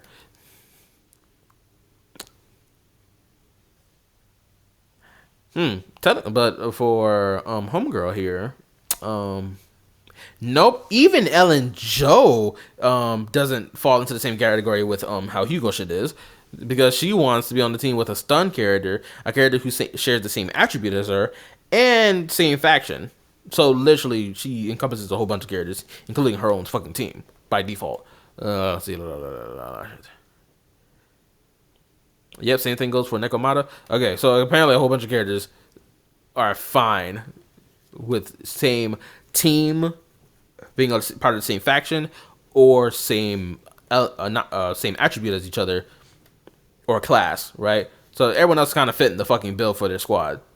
Even like, bro, I'm surprised no one mentions this. The fact that there are 4-star characters and standard 5-star characters that have been buffed to include rupture characters into their team setup so that they can still be usable for rupture teams is actually fucking crazy. I didn't even know Lucy had that slapped on her. I didn't even know that.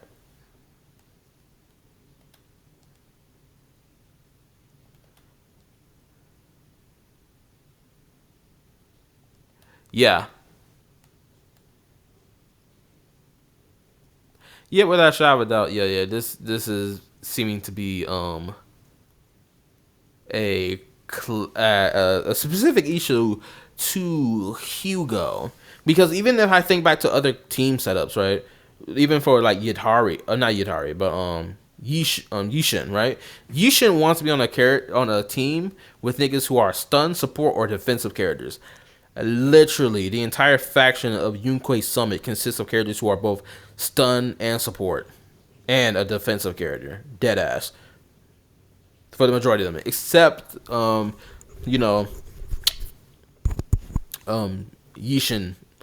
right? or Yi Xiao Guang, right? Except for her, right? But still, the rest of the squad fits the bill.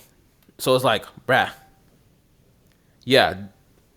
And I do kind of hate it that they have this thing where it's like they'll only give out like certain stipulations instead of every last stipulation, right? Doing the whole thing of like, oh, if they're shared the same faction or attribute as you, can this character's stuff be activated? Instead, in my opinion, they need to have this shit be across the board to be like, it got to be every class in the game, including the same element as them and same faction.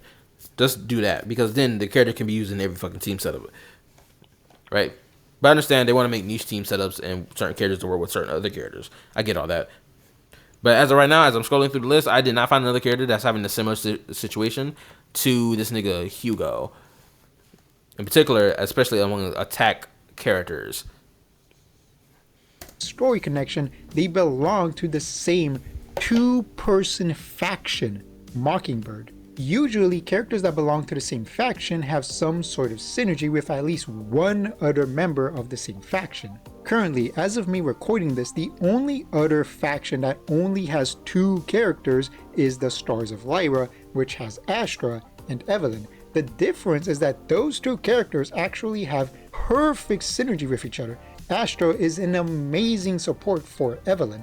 So currently, as of... Yeah, because she's a support character that increases crit damage. Whereas, Homegirl Vivian was made for anomaly teams. That's the difference. Hugo is not an anomaly character. By the way, did I say I'm pretty sure y'all probably heard me say this before, but this bitch Vivian looks fine in her swimsuit, dead ass, literally 10 out of 10 swimsuit. I just love the colors and I just love the style of it. As of me recording this, the only faction to not have some characters that have a good synergy with each other is Mockingbird, Hugo, and Vivian. Every faction Bang Boo requires two members of the same faction to be in a team to activate their B skill. The only exception to this is Robin, the Mockingbird Bang Boo that only requires one member to be in. Wait, why are we caring about stipulation for Bang Boo? I thought we were caring about like synergy among characters. The Bang Boo, every last Bang Boo are going to synergize with the team if the two characters are from the same faction as each other, same element type as each other, same class as each other, obviously, because we know that all the time. Or they'll mix it up to be like, oh, if this character is an attack or an anomaly character, or if the character is a defense or support or stun, right? They flip-flop between their shit.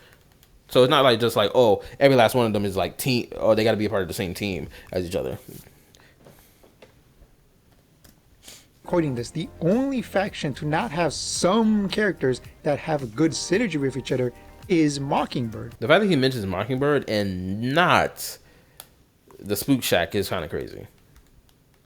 Because the Spook Shack literally shows that, no, even they are, complicit with the whole not having good synergy with each other. Because not every last one of them, as far as wants what the other one got.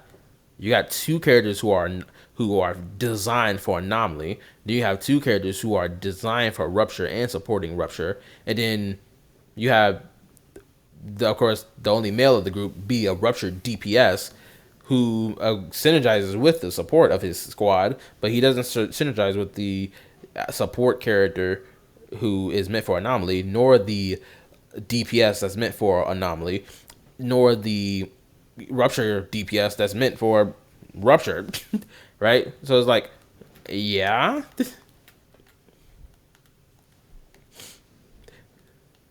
Right? Not everyone on this team synergizes with each other entirely. Some synergies are exclusive. To not have some characters that have a good synergy with each other is Mockingbird. Honestly, I feel like they should release more characters to fill out some of these factions. Because some factions are literally, in my opinion, lacking in characters. It is kind of lame to me, personally. Like, yeah, Mockingbird only consists of 2 characters. Spook Shack has 5. Krampus has 3. Yunque has 4. Stars of Lyra have 2. The police faction has 4. Oval Squad got 5. Special Defense Force, Hollow Defense Force got 4. Sons of Caladon has 6. members, by the way, which I'm pretty sure is the highest number of faction members in the entire game right now. Billabog 4, Cunning Hairs have 4, Housekeeping 4, Angel Illusion 3, obviously. So it's like scrolling through all these factions, Sons of Caledon is clapping right now. In my opinion, they need to release more characters who will fill out more spaces on these factions, because then they can give those characters more stipulations, being like, oh, they want to be on the same team as their squad, right? Type shit. At least in the case of Hugo, that's gonna help him a little bit. Not have some characters that have a good synergy with each other is Mockingbird, Hugo, and Vivian. Every faction Bamboo requires 2 members of the same faction to be in a team to activate their B skill. The only exception to this is Robin, the Mockingbird Bamboo that only requires 1 member to be in a team to activate their B skill. So once again, truly, these 2 characters have zero synergy with each other, and it's just weird. The second reason Hugo fell off of a cliff has nothing to do with him and everything to do with Miyabi. She was the undisputed most powerful character in Season 1, a true monster. Because of this, she unintentionally ruined the ice element. In order to try and force people to summon for the various new shiny main damage dealers of Season 2, most of the Season 2 bosses have massive ice resistance. Hugo is an ice character, so he heavily suffered from this decision. Want to hear something really funny? Ellen got a direct buff in version 2.0. However, this was the same version that introduced Mevarok to the game, a boss with massive ice resistance, in the exact same version that was supposed to save Ellen. Again, hold up, let me rewind, because there's something that needs to be said, because there's something that's missing here that's not being mentioned that I have an issue with. Hold up, let me go back a little more. And everything to do with Miyabi. She was the undisputed most powerful character in Season 1. Obviously, because 1, she was an anomaly unit. That's why she was the most powerful. Because the meta at the time favored anomaly. There wasn't bosses that was made that stopped anomaly, that tried to stop anomaly in its tracks. But when Season 2 came out, they started creating bosses that stopped anomaly. In particular, these bosses were designed to stop Miyabi and cripple her personally. But even these bosses couldn't stop Miyabi. Miyabi was still cooking niggas, still putting niggas in the dirt, even throughout Season 2. Right? So even when they tried to stop and cripple Miyabi in some way, shape, or form, it just didn't work, because Miyabi still is a strong unit. Right? Even when the meta is shilling towards other units that don't favor her. To do with Miyabi. She was the undisputed most powerful character in Season 1, a true monster. Because of this, she unintentionally ruined the ice element. In order to try and force people to summon for the various new shiny main damage dealers of Season 2, most of the Season 2 bosses have massive ice resistance. Hugo is... Yeah, but even, like I said earlier, even with the ice resistance, niggas were still clearing with Miyabi. So they didn't feel inclined to pull for those characters. Surprisingly, people still didn't pull for those characters, even with them trying to, nerf Miyabi. It still didn't work, because niggas were still using Miyabi. Is an ice character, so he heavily suffered from this decision. Want to hear something really funny? Of course he did, naturally, because, mind you, something that's not being mentioned here. Throughout Season 1, ice and ether, these 2 elements in particular, dominated Season 1 in-game content. In vast majority, those 2 elements dominated the fucking game. And we barely had any ice units and ether units. So that's why he was dandy in Season 1, because of the whole ice thing. But the thing is, he was still being crippled by the fact that the in-game content didn't favor attack units. Season 2 comes. Season 2 favors rupture and attack units. The only thing that's crippling him is the ice resistance. But beyond that, this nigga is still cooking ass. Will still be cooking shit. Because, again, attack is being favored more than anomaly. So he heavily suffered from this decision. Want to hear something really funny? Ellen got a direct buff in version 2.0. However, this was the same version that introduced Mevarok to the game, a boss with massive ice resistance. In the exact same version that was supposed to save Ellen, Miyabi accidentally made her buff worthless. Not really, because Ellen Joe's buff. Because again, I don't know why he's not bringing it up in his video. Because you think you would, especially with this video being almost an hour long, you would have brought it up. Ellen Joe literally built into her. Of course, these are the talents, the potential vision that came out after her first initial buff, right? This whole thing is catered to resisting or decreasing the target's ice resistance, or rather ignoring their ice resistance. So they literally gave her something to deal with the fact that Mevarok had ice resistance by giving her ice resistance. Because she ignores ice resistance by 10%. And Miyabi, by the way, this needs to be mentioned. Miyabi can resist against ice as well. Let me find it real quick. Let me scroll. Where are you at, girl? Where are you at, Miyabi? Let's see. Where is his ice resistance? Let's see. Let's go to core passive. Okay, here we go. Additional ability. Bask in Frost. It's the... Okay, here we go. When there's a support character or someone who shares the same squad, it says basic attack damage increased by 60%. When any squad member triggers Disorder, she gains 2 points of Fallen Frost, and basic attack during the next stance that she goes into will ignore 30% of the target's ice resistance. So both Miyabi and Ellen Joe were given ice resistance, and they still, well, in particular Miyabi in this case, because she's the one that was most crippled, honestly, or was the devs purposely trying to cripple her, right? She still kicked ass in the in-game content. So much so, that nigga Saint Tontas really sat here and tried to be like, oh, look, Miyabi fell off through season 2. Oh, look what happened. She came and beat the boss. Literally, this nigga beats through Shiyu defense using Miyabi, even when the enemy had ice resistance.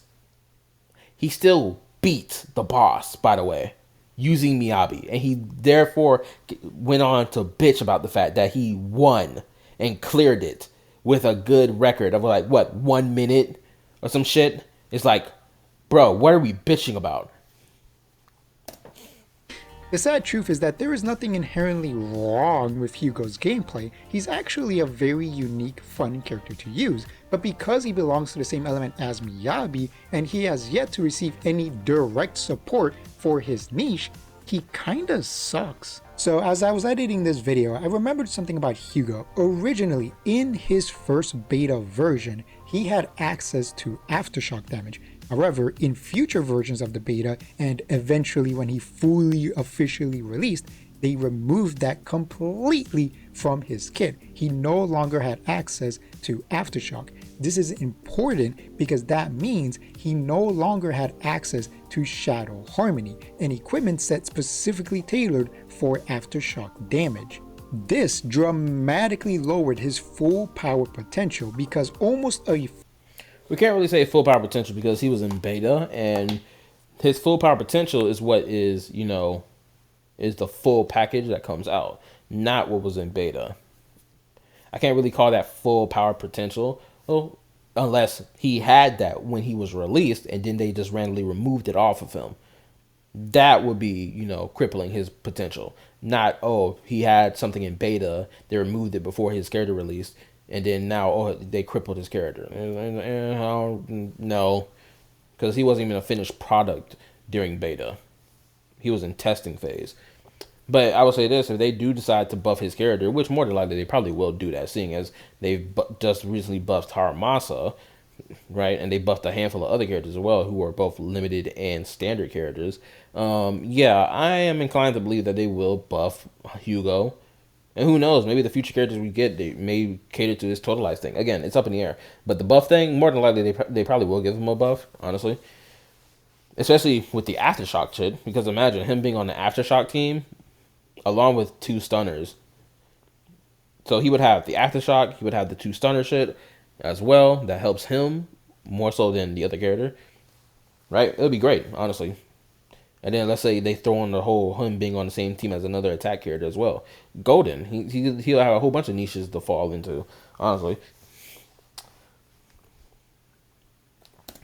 This dramatically lowered his full power potential because almost a full year later, Hugo still does not have a dedicated, tailor-made equipment set for his specific gimmick, totalization. But here's the thing, this is not unique to Hugo. In fact, every single post-launch S-rank male character does not have access to a tailor-made equipment set made specifically for them. Not a single one, which is absolutely insane. Why? But that's not okay. The way he's framing it like, oh man, that goes for every last one of them. But then if we like look at male and female characters as a whole and across the entire game, there's a bunch of female characters that use the same disc sets as male characters and vice versa. Literally.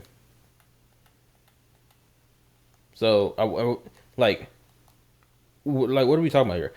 But if you're talking like, oh, character specific disc, yeah. But even those character specific discs are discs other characters use, and it's not specifically made for them. For example, the whole aftershock shit, right? The whole disc sets for aftershock, literally probably three members of Obel Squad, technically 4 if we're thinking about it, use this disc set, and it's not character specific. Imagine that's a whole bunch of female characters using the same disc set. So I wouldn't really consider this a big issue or like, oh my god, look how they're doing male characters so bad. I wouldn't count that. That's just me personally. I wouldn't count it. And then here we go. We got another disc set, honestly, that you think is tailor-made for only Yishin Shifu, the female character, but then turns out no, because both Yishin and Monoto can use this set. So that's this set not even character specific either. You see what I'm saying? So again, I wouldn't deem this as like, oh man, this is a big problem. Oh man, look how they're doing male characters dirty. It's like, no. No, they're not. We got a whole bunch of male. We got support discs that both male and female characters use. For crying out loud, this is not an issue. Specifically for them, not a single one, which is absolutely insane. Why is this the case? I genuinely have no idea. But I know what you're wondering. What about the female characters? Technically, it is true that not every single female character has access to a tailor-made equipment set. The difference is that eventually they will. And I can comfortably say this because of Xiao. Xiao, when she launched in version 2.5, did not have a tailor-made equipment set for her. But she will soon. I believe in version 2.8, there's going to be an equipment set specifically tailor-made for her. I'm going to make a very big claim. When she launched... Sorry, I have to rewind back. My brother was calling me. He needed his keys. My bad. Let me go back. A tailor-made equipment set. The difference is that... Same. Why is this the case? Hold up, let me go back a little more. My bad. Made equipment set for his specific gimmick, totalization. But here's the thing. This is not unique to Hugo. In fact, every single post-launch S-rank male character does not have access to a tailor-made equipment set made specific.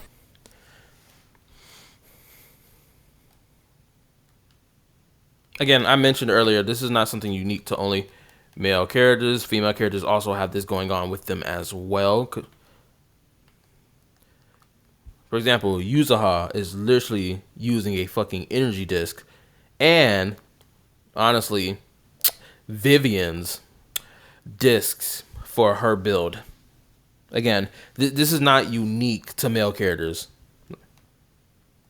The fact that we have limited 5-star characters, especially of the female, gender, sharing disc sets and not having, unique catered disc sets to them shows that this is not a male character specific issue. Sorry, it's just not. And then I mentioned earlier with whole Monoto sharing the same disc set as Yishin, showing that her disc set is not solely cater made to her as well. So like, no, again, like, this is not an issue. Specifically for them. Not a single one, which is absolutely insane. Why is this the case? I genuinely have no idea. But I know what you're wondering. What about the female characters? Technically, it is true that not every single female character has access to a tailor-made equipment set. The difference is that eventually they will. And I can comfortably say this because of Xiao. Xiao, when she launched in version 2.5, did not have a tailor-made equipment set for her. But she will soon. I believe in version 2.8, there's going to be... Yeah, there was a new disc set that they promoted that showed, like, for defense characters and ice. So, yeah. But even then, let's make this clear now. So, just because they release a catered disc set like later does not mean that every female character in the game is going to have a dedicated disc set for them. No, only certain ones will, but even then those disc sets will apply to other characters as well, especially if they give those characters the same class as the character that, benefits from the disc set, right? Again, this is not an issue. In my honest to God opinion, this is not an issue.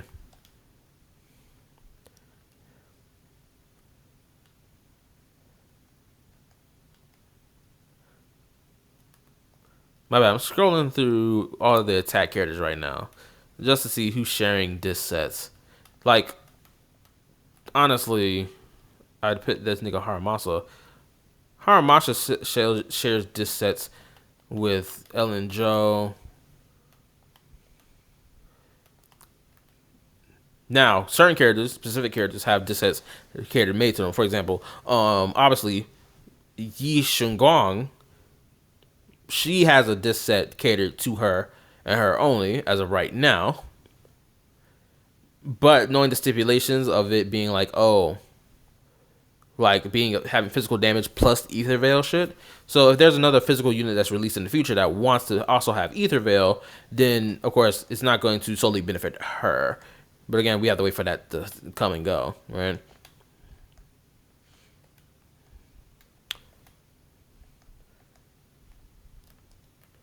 So you can't really look at this, but you get the point I'm making here. Again, I don't think this is a big issue.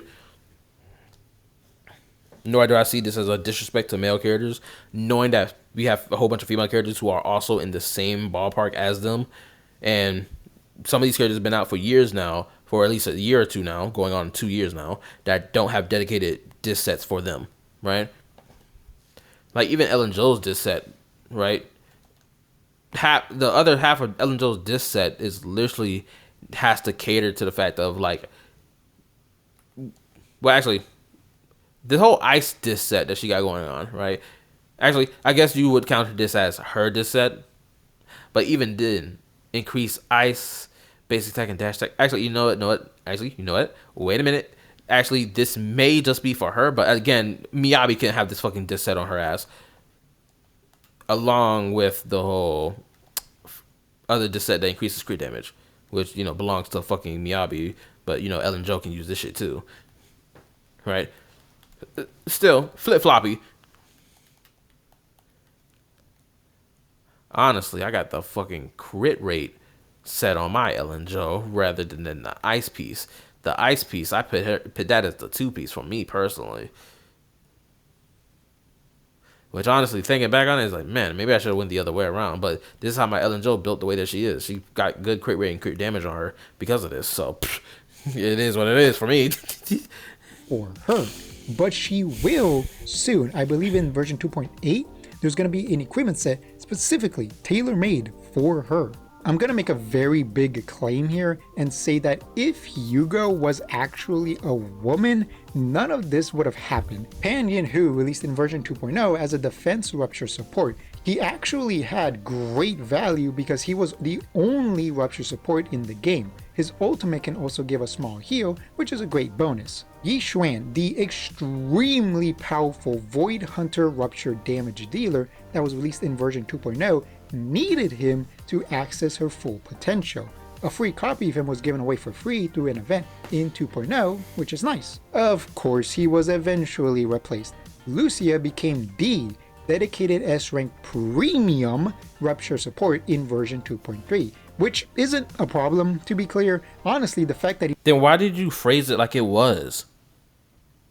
You can't sit here and say, oh, it's not really a problem, but then literally a couple seconds before you phrased it as a problem that the 4-star unit got replaced by the 5-star unit. Or better yet, this is more accurate to say, the DPS got an increase in the amount of support characters that support said DPS to do more damage. And by the way, actually, I got both of these characters pulled up right now.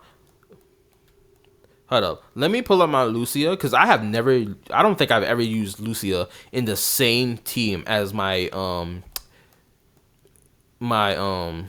Yishin. I don't think I've ever done that, because I'm pretty sure there's nothing in my girl kit that speaks, yo, I need Ether Veil. Where my girl at? Damn. Here she is. Let me scroll. I know y'all can't see it on the freaking TV screen because, you know, I'm recording off my laptop, but let me have this, okay? Let me scroll through her shit. Let's see. Does it ever mention Ether Veil of her wanting Ether Veil? Let's see. Nope, I'm not seeing anything related to Ether Veil being mentioned here.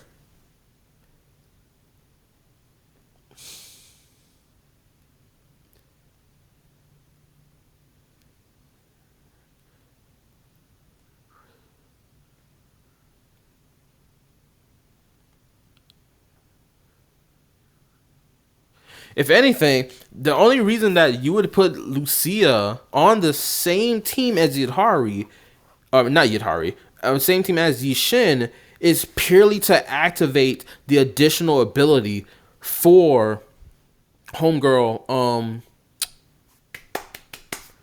Yishin, because it states that she gets an increase in damage that it reads, dealing damage equal to 225% of her sheer force. Mind you, this is if she has a stun, support, or defense character on her team. By the way, Pan Yan provides sheer force. Lucia doesn't provide sheer force, as far as I know. Actually, let me read her kit right now while I got the chance, because they're right beside each other. Let's see. Does she provide sheer force? Let's see. Nope, I'm only seeing Ether Veil right now. I'm not seeing anything related to sheer force.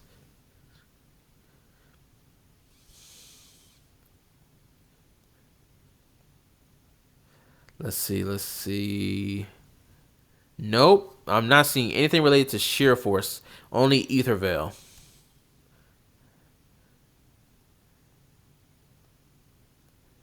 If anything, the only thing Lucia is providing for that makes Yishin stronger is a boost in crit damage by 30%. Because Lucia wants to be on a team with a rush character and a stun character. So that's what she's providing. Increase in crit damage.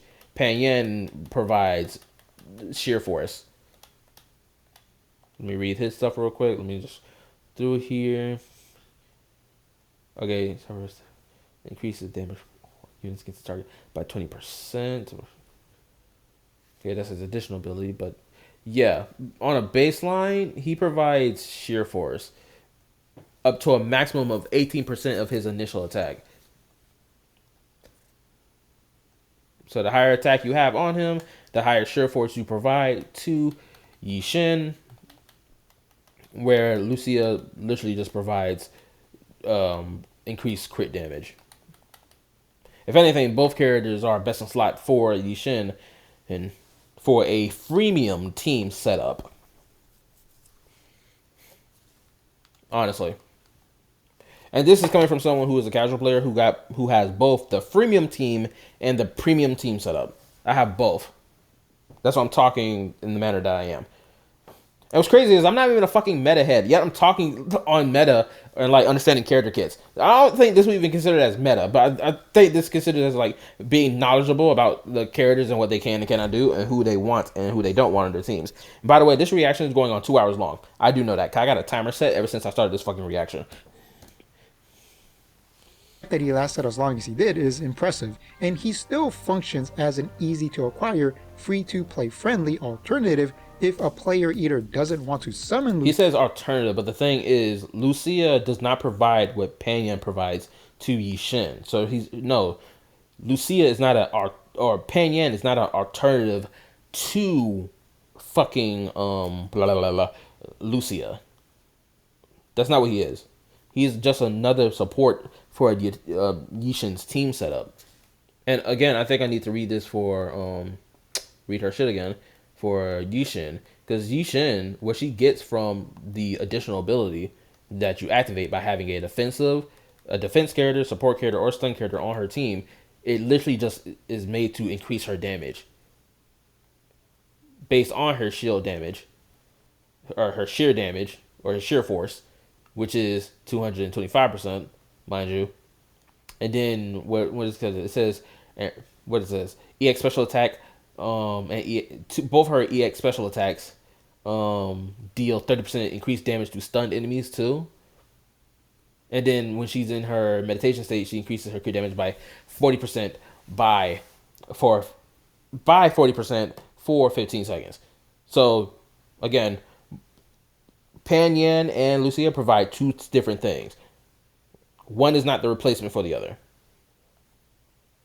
Technically speaking, especially if we're talking about their kits and what they provide to Yishin. Whew, man.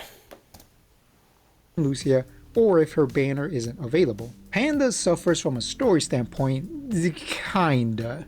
Now, to be clear, not every single character in Zenless needs to be this super complex character that we go on a multi-hour epic to explore their character. It's fine for some characters to simply exist in the background to chime in every now and then, but Panda doesn't really do that. Even though he is always there at the temple throughout the entirety of Season 2's story, he rarely... That's not entirely true. He wasn't there the entire time. But I will say this though, his character was underutilized and we didn't really see him that much, right? Because like think about it. Think about all the cutscenes we had in game for the like main story content for Season 2 when Yunquei Summit was leading the charge for the season, right? We didn't really get a lot of cutscenes dedicated to Yunquei Summit for every last one of their characters. If anything, Yishin kind of stole the spotlight the entire time, right? And then when we went on to the next faction, which was the Spook Shack faction, I would say this: damn near every last one of their members of that squad got mad screen time, from Alice to Yuzuha and their relationship with each other, to Yidhari as well, along with Monoto and Lucia and their like whole dynamic as being like members of Spook Shack and all their like very interesting personalities. So honestly, I feel like Spook Shack really like spiced things up and got I would argue better treatment in terms of like story usage versus what Yunquei Summit got off, the starting line, honestly. really makes an appearance, and when he does appear, he doesn't really say or do anything. Mostly just gives basic words of encouragement or talks about food because he's a chef and he really likes food. Now, again, he doesn't need to be super story. Also, I thought we were talking about 5-star characters here, not male characters, but I guess we're talking about male characters in general. Bro, I know he was complaining about male characters of the 5-star rarity earlier. But I guess he was talking about, more so about disk drives. So, whatever. Food. Now, again, he doesn't need to be super story relevant, but what makes his lack of utilization so weird is that he is one of the masters of the temple, often training the other members, so theoretically, we should be seeing him more often since Bell and Weiss are also being trained at the temple and spend a lot of time there. I'm fine with him not being super relevant to the story. Once again, not every character needs to be, but I wish we would interact with him more often. More than anything, he's Technically, we can interact with him more often by increasing our trust rank with him, and through that, you will learn more about that character. For example, Pokra doesn't really get touched on in the main story for Sons of Caledon at all, right? But if you play through her hangouts or every time you interact with her and do her trust events, you learn more and more about the reason why she the way she is, right? Like, she had a best friend that she had in her childhood, right? They were friends with each other, right? And then when they got up to their adulthood, her best friend kind of backstabbed her and like kind of left her to die and like have to deal with the fallout where she left to go to New Eridu to start a new life and shit like that. And she was just like, yo, it is what it is. It's just shit. It's just like that, twin, basically, what she told Pokra before she left, which is why in Pokra's character teaser for her character, right, where she's getting a massage or whatever, she assumed that the masseuse is her friend because they look the same. That's the reason she had that reaction, right? Honestly, technically, the fucking trust event, her entire trust event was her fucking story quest, basically. If you really think about it, I think that goes to every last playable character. Well, not every last one of them. I think characters who just didn't get any story shine on them, their trust events are probably their like story quests in disguise, especially for 4-star characters in particular. He suffers from being an A rank, since he isn't a premium S rank character that the developers are trying to cram down your throat so you'll spend more money to get him. He simply faded into the background. Then again, there are plenty of other A rank characters that did make a lot of appearances and we interacted with very often in the story. Seth played a major role in Jane Doe's special episode. Lucy was one of the main characters of the Outer Rim story arc, so Kaku is usually around and we usually talk to her whenever Section 6 gets involved in the story. Ben and Anton played major roles in the chapter 2, I believe it was, the Bellabog chapter. So yeah, honestly, like I said, Panda is just kind of disappointing. I wish we interacted with him more often. Monoto. Oh boy. I think I'm gonna react to this section. I'm gonna continue the reaction for this section, and then I'm probably gonna end the reaction because this reaction already about 2 hours, or is already going on 2 hours long, and I probably finish the rest of this video later as a part 2. Boy. And I'm gonna say this too. I got some words to say about this Monoto shit as well, because this whole thing related to Monoto. Literally, niggas were acting like this nigga was a 5-star character who got turned into a rank last second with no proof to back that up. I've literally made a whole video talking about this shit because I found this shit to be fucking retarded. Me personally. And don't get it wrong, I understand people wanting more male characters, but when you sitting here fucking bullshitting and lying to myself, oh, this nigga was a 5-star that got turned into an A rank last second during the beta. Like, man, shut the fuck up. You are fucking bullshitting because you're upset that your muscle man didn't get made into an S rank, which is fine, by the way. I never knew niggas wanted to be forced to spend more fucking money. Dead ass. This shit sounds crazy to me. Granted, people can argue that, you still have to spend even more money to even get your hands on an A rank character. But knowing that they gave out this nigga for fucking free, there's no way in hell you didn't get this character. And on top of that, you can get this nigga from the fucking standard banner as well, and from the in-game store, where if you collected enough of that fucking in-game currency for pulling for characters, you literally can trade that shit in to get a fucking A rank character. And Monoto is on that bitch. Anyway. Wish we interacted with him more often. Monoto. Oh boy. Where do I even begin? Monoto is a very complex situation, so I'll try my best. It's not complex. Why are we lying? This shit is not complex. It's pretty straightforward. And on top of that, I think what also fueled this fucking fire was this. This nigga Saint Tontas literally fueling the flames of this whole shit because he was doom posting Zenless Zone Zero throughout the entirety of season 2. Even now, this nigga continues to doom post about Zenless Zone Zero. So when you have a nigga doom posting Zenless Zone Zero to the the fucking degree, when season 2 literally is only 2 months into its season, right? This nigga was doom posting since the anniversary and the free rewards we got because he had to bullshit and lie about how the rewards for the awards that Zenless players are getting don't have any value, despite the fact no, it did have fucking value. Claiming that it was all terrible and bad. Oh, look at these terrible character designs. Oh, look at the end game. Blah, blah, blah. Doing all this yammy, yip yap, tip tap talking and shit. And doom posting about the game for every fucking damn thing it did for every fucking update. So that played a role in this too, for people complaining about Monoto not being a fucking 5-star character. I'm sorry if I sound very heated by this, but this shit really pissed me the fuck off when this shit happened. I'm sorry. I'm just being fucking honest with y'all. This is gonna be probably the most spicy part of the whole fucking video. I'm gonna be honest with y'all.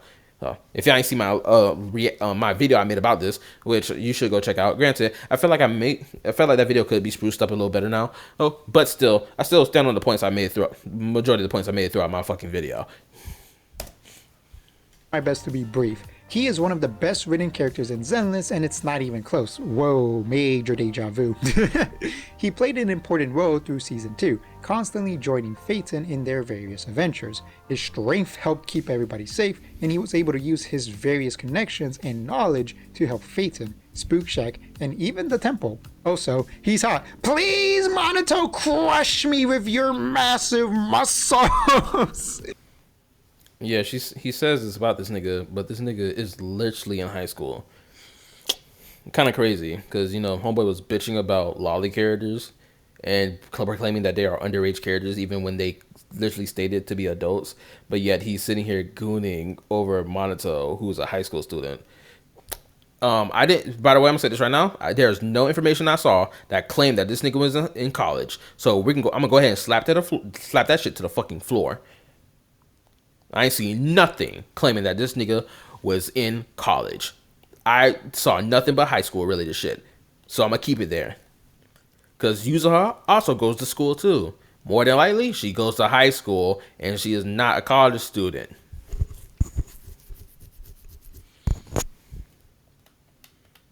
So let's go ahead and get that there too.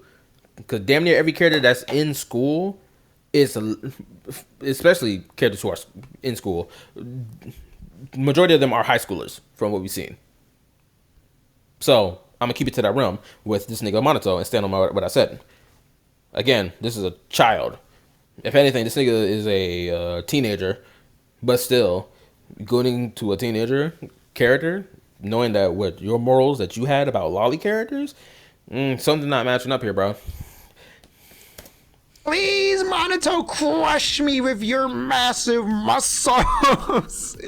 Oh my god. Sorry. but for some insane asinine reason, he's an A rank. He was released in version 2.3 as an A rank fire rupture damage dealer, and to this day, this is one of the most moronic things MiHoYo as a company has ever done. A character that has been frequently featured and important to the story and very popular amongst the community being released as an A rank alongside a completely random, never before seen character of the same class. That's not true. This is a lie. They literally tease their future characters in limited time events. Zenless has been doing that since A1 day one. Vladimir has been pushing this bullshit lie that, they never teased Lucia and Yadhari, despite the fact, yes, the fuck they did in game, in the update right before their character releases. Yes, the fuck they did. Let's go ahead and cut that bullshit now. He's still pushing this fucking lie. Good lord. Some of them never before seen character before. Yeah, a whole bunch of characters were never before seen characters before. And guess what? They appeared in limited time events. And this is another thing that pisses me off about this. To sit here and bitch about a character being like, this character was always featured in the story. How come they aren't a 5-star character? Bro, not every fucking character that's in the fucking story is a fucking 5-star, for crying out loud. Good God. Shoot, some of them aren't even fucking limited characters. Some of them niggas are standard fucking characters. Seriously, what type of nonsense is this? To literally think that every last character you see in the main story content is a 5-star is retarded. To even suspect that they're going to be a 5-star is fucking retarded. That's like saying seeing every last fucking member of the Sons of KallaTheYapper and then being upset that all of them are not 5-star characters. What type of nonsense? That's the same type of vibe I had with this. Utter nonsense. It's fucking retarded. I'm sorry. I know some people are going to give their reason for why they feel the way they feel and why they think he should have been an S rank. But literally, it does not make any sense to jump the gun to assume that just because he's a part of the main story content, he was going to be a fucking 5-star. It doesn't make sense to even make that claim. Generally, it doesn't. Because and let's say this. Let me be a little more nuanced. Let's assume that the reason people had this thought process is because Zenless Zone Zero has been pumping out a lot of 5-star characters who are limited 5-star characters and not and been releasing very few 4-star characters. So people were under the impression that, oh, well, since they're pumping out so many 5-star characters, maybe he was going to be a 5-star. Let's assume that's the reasoning. Okay, cool. I'll give you that. But again, back to the point though, no one has any clue what rank these characters will be though. The fact that Zenless is still pumping out 4-star characters, even if it is very few, still, you cannot jump the gun and assume every last character is going to be a fucking limited 5-star. Again, this is not Star Rail. We have not reached Star Rail and Woo-Wah status yet, where we're releasing back-to-back 5-stars with no 4-stars in sight. Zenless hasn't reached that point yet. Granted, I do feel like Zenless may reach that point in the future. Honestly. If anything, I want Zenless to honestly I want Zenless to go down the route of Genshin Impact, where they're releasing 5-star characters, but they're also releasing an abundance of 4-star characters. Literally, among all the current Hoyo games right now, Genshin has the most 4-star characters in the game. Deadass. 4-star characters make up half of the roster of Genshin Impact. Seriously. A rank alongside a completely random, never before seen character of the same class, and yet she's the S rank? So fucking stupid. Here's an easy fix. Make Monoto an S rank and yet Hori an A rank. Boom, clean, easy, quick, done. Literally the only reason he's an A rank is because he's a man. If Monoto was a woman, Bro, if that's the case, why the fuck is Lighter a 5-star character? Why is Hugo a 5-star character? Why is Harumasa a 5-star character? If it's really true that he's an A rank because he's a man, then why the fuck those niggas aren't A rank characters? Make it make sense. This doesn't make sense to say. It's stupid. Yes, for someone try to bite back, no, it's fucking stupid to claim this. It's fucking stupid.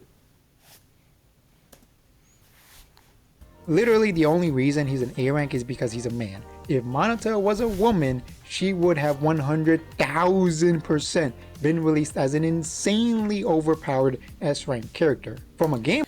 And then, again, knowing Bon Yue came out about 2 months after or a month after this nigga Monoto as a 5-star male character. I don't care that he's a fucking robot and a Kentelestron. He is designed as a male character, so I'm going to refer to him as such. That nigga exists. If it's true that he would have only have been made a 5-star character if he was female, then again, why does Bon Yue exist? Who's a 5-star male designed character? Boom, there you go.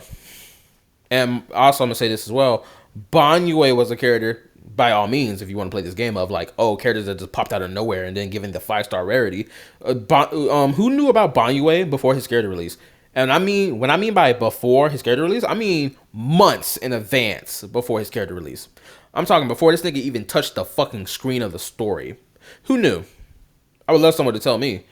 The answer is no one fucking knew who that nigga was until his character came into the story at the end of what? I'm pretty sure he came in the 2.3 story. He arrived in the 2.3 story, I'm pretty sure. And then we didn't really touch on his character until version 2.4. Right, where we dive deeper into his character. But 2.0, 2.1, 2.2, there was really no mention of that nigga. Then he appears in 2.3. Then we get his character in 2.4. percent been released as an insanely overpowered S-rank character. From a gameplay standpoint, he's surprisingly strong considering he's an A-rank.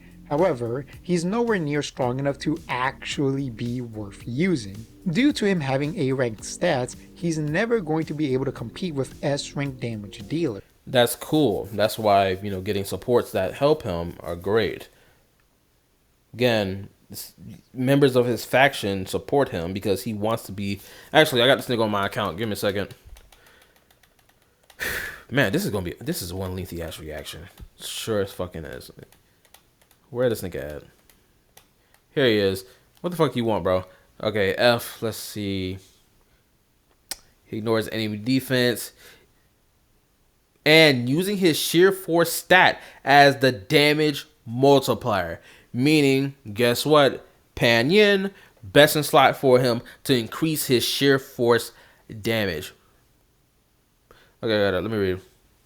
Oh, hold on. Wait a minute. I'm wrong. Hold up. Wait a minute. I could be wrong. Hold up. Let me reread this. It says Monoto gains extra sheer force based on his max HP, with every 1 point of max HP increasing sheer force by 0.1.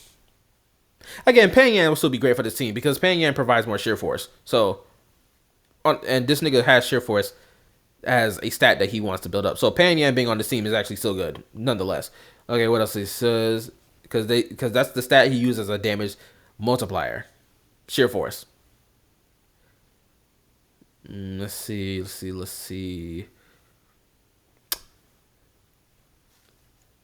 It says what? When consuming HP during basic attack sort of slashes from assist follow-up, that attacks crit damage increased by 50%.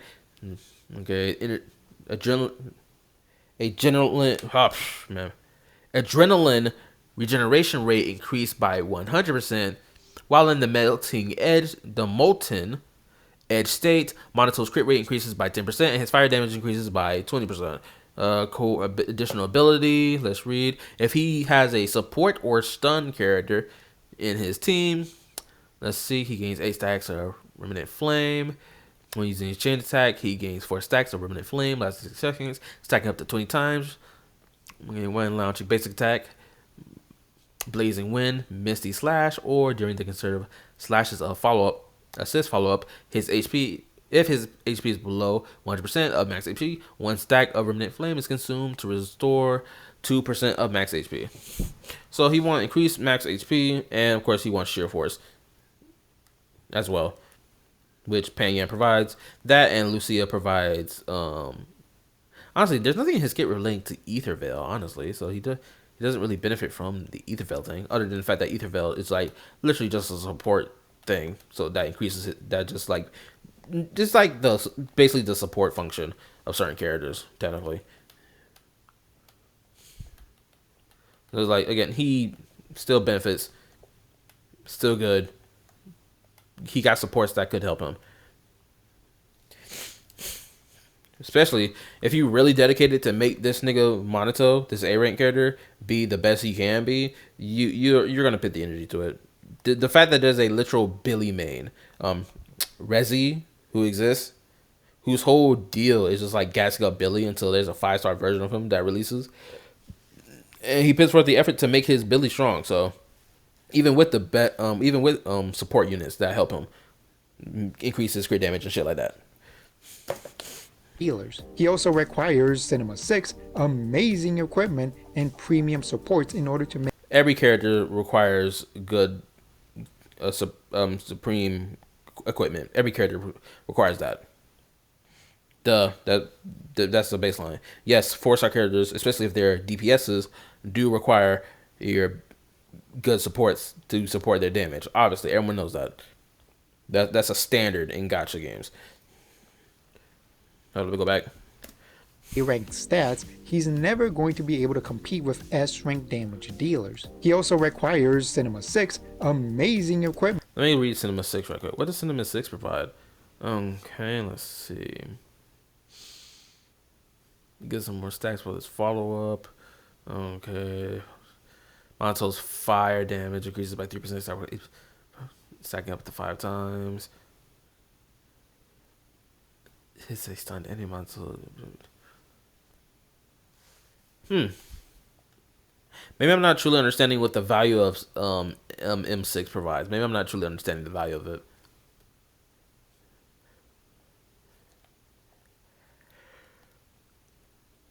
But yeah, 4-star characters wanting to be at M6, yeah, makes sense. Obviously, because 4-star characters aren't fully complete in comparison to like 5-star characters who feel more complete off of like what E0 or M0. Again, I may not be fully understanding the value of his M6 to truly comment on it. So I'll leave it at that. Equipment and premium supports in order to make any sort of splash. Worst of all, his gameplay is very clunky. I'll give you one quick example. He has a counterattack that deals a good chunk of damage. In fact, it's one of his main sources of damage. However, you cannot cancel into the animation. You have to stop whatever attack you are currently doing, wait for a second, and then activate the counter skill. This makes one of his main sources of damage very unreliable to use. Due to his low stats and clunky gameplay, there will never be a situation where Monoto is a better choice than Yixuan, Yidhori, or any other future Rupture character.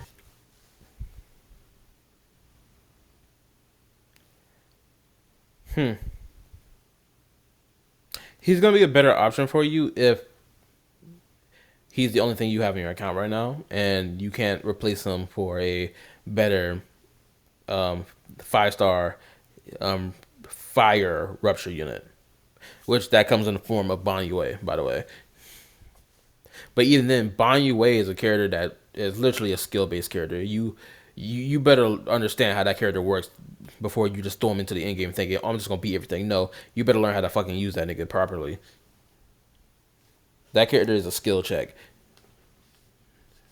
Choice than Yixuan, Yidhori, or any other future Rupture character. The only And yeah, because again, this is a gacha game, a team building gacha game. Not every character is gonna be the best in slot for the said character and said teams forever. Some of them niggas gonna fall to the wayside. It is what it is. Again, we're playing a team building game that's gonna be lasting for a long period of time. Characters will fall off. This is not exclusive to A rank characters. This is exclusive to both A and S rank characters, and especially of their limited value, the rarity, especially 5-star rarity. That's what I'm about to say. Limited rare. You get the point I'm making, motherfucker. Same shit. only reason you would play him is out of a personal desire to do so, which is fine in and of itself, but Monoto deserved better treatment. The final Again, we're claiming that he got done dirty because he's a male character, yet Ban Yue fucking exists. If they were really doing male characters the worst way, Ban Yue would have came out as a 5-star character. I mean, my bad, 4-star character. But yet, every male character in the game would have been a fucking 4-star character, but we know that's not the truth. final stab against Monoto is the fact that in the very next update, Zenless released the S rank Fire Rupture Male Damage Dealer Banyue. Bro, what the fuck? Genuinely, what the actual fuck? This goes beyond stupidity. This is straight up malice. Monoto is the perfect example to show that Zenless has. That's assuming that they had malice. Again, having two options of a fucking 5-star rupture unit DPS character for both 5-star and 4-star, I do not see the issue in this in the slightest. Knowing people bitch about, oh man, I gotta fucking spend money to pull for a character, knowing that a freemium option fucking exists. Again, maybe my mindset is completely different from niggas who bitch about this shit, but I literally don't see an issue in this in the slightest. I really don't. Now, can I admit that it is fucking crazy that they did release a fire rupture DPS, a 5-star fire rupture DPS right after they released Monoto? Yeah, sure. Absolutely. It is fucking hilarious. Right? But I'm about to say and say, oh man, they disrespected the character to the nth degree. If that's the case, they wouldn't have never gave Monoto any story presence or even give him a story moment where the story focuses on his character at all. Again, I'm not really fully seeing the disrespect to this man's character at all in the slightest, or to this fucking unit. I'm really not seeing it to the nth degree that other people are seeing it. Again, maybe I got a different mindset, but I'm just not seeing that shit. has a bizarre antagonism against its male characters. And to be clear, I know I haven't gone in and explained what I mean by that, but I want to go through and talk about the history of the male characters first before I explain what I mean when I say Zenless has a weird relationship with its male characters. What you meant to say is malice, because you've been mentioning malice like the last two lines. So you believe there's malice against the characters. Don't worry, we're almost done. There's just 1.5 characters we need to talk about. Speaking of Banyo, he is the most confusing case. Him releasing directly after Monoto in version 2.4 as another fire rupture unit is bizarre.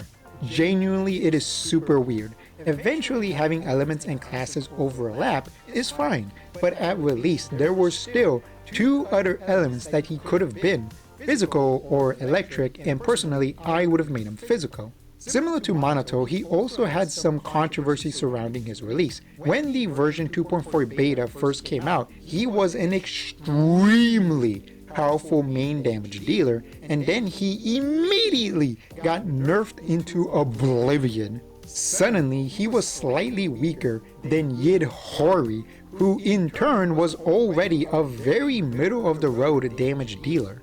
The main reason this is a problem is due to Banyue's mechanical complexity. He is the most skill-expressive character in the game, having multiple button inputs just... Wait. I said we're going to end the reaction after the Monoto section. So that's what I'm going to do, because this reaction is like 2 hours and 35 minutes long, for crying out loud. So let's go back to that Banyue pick.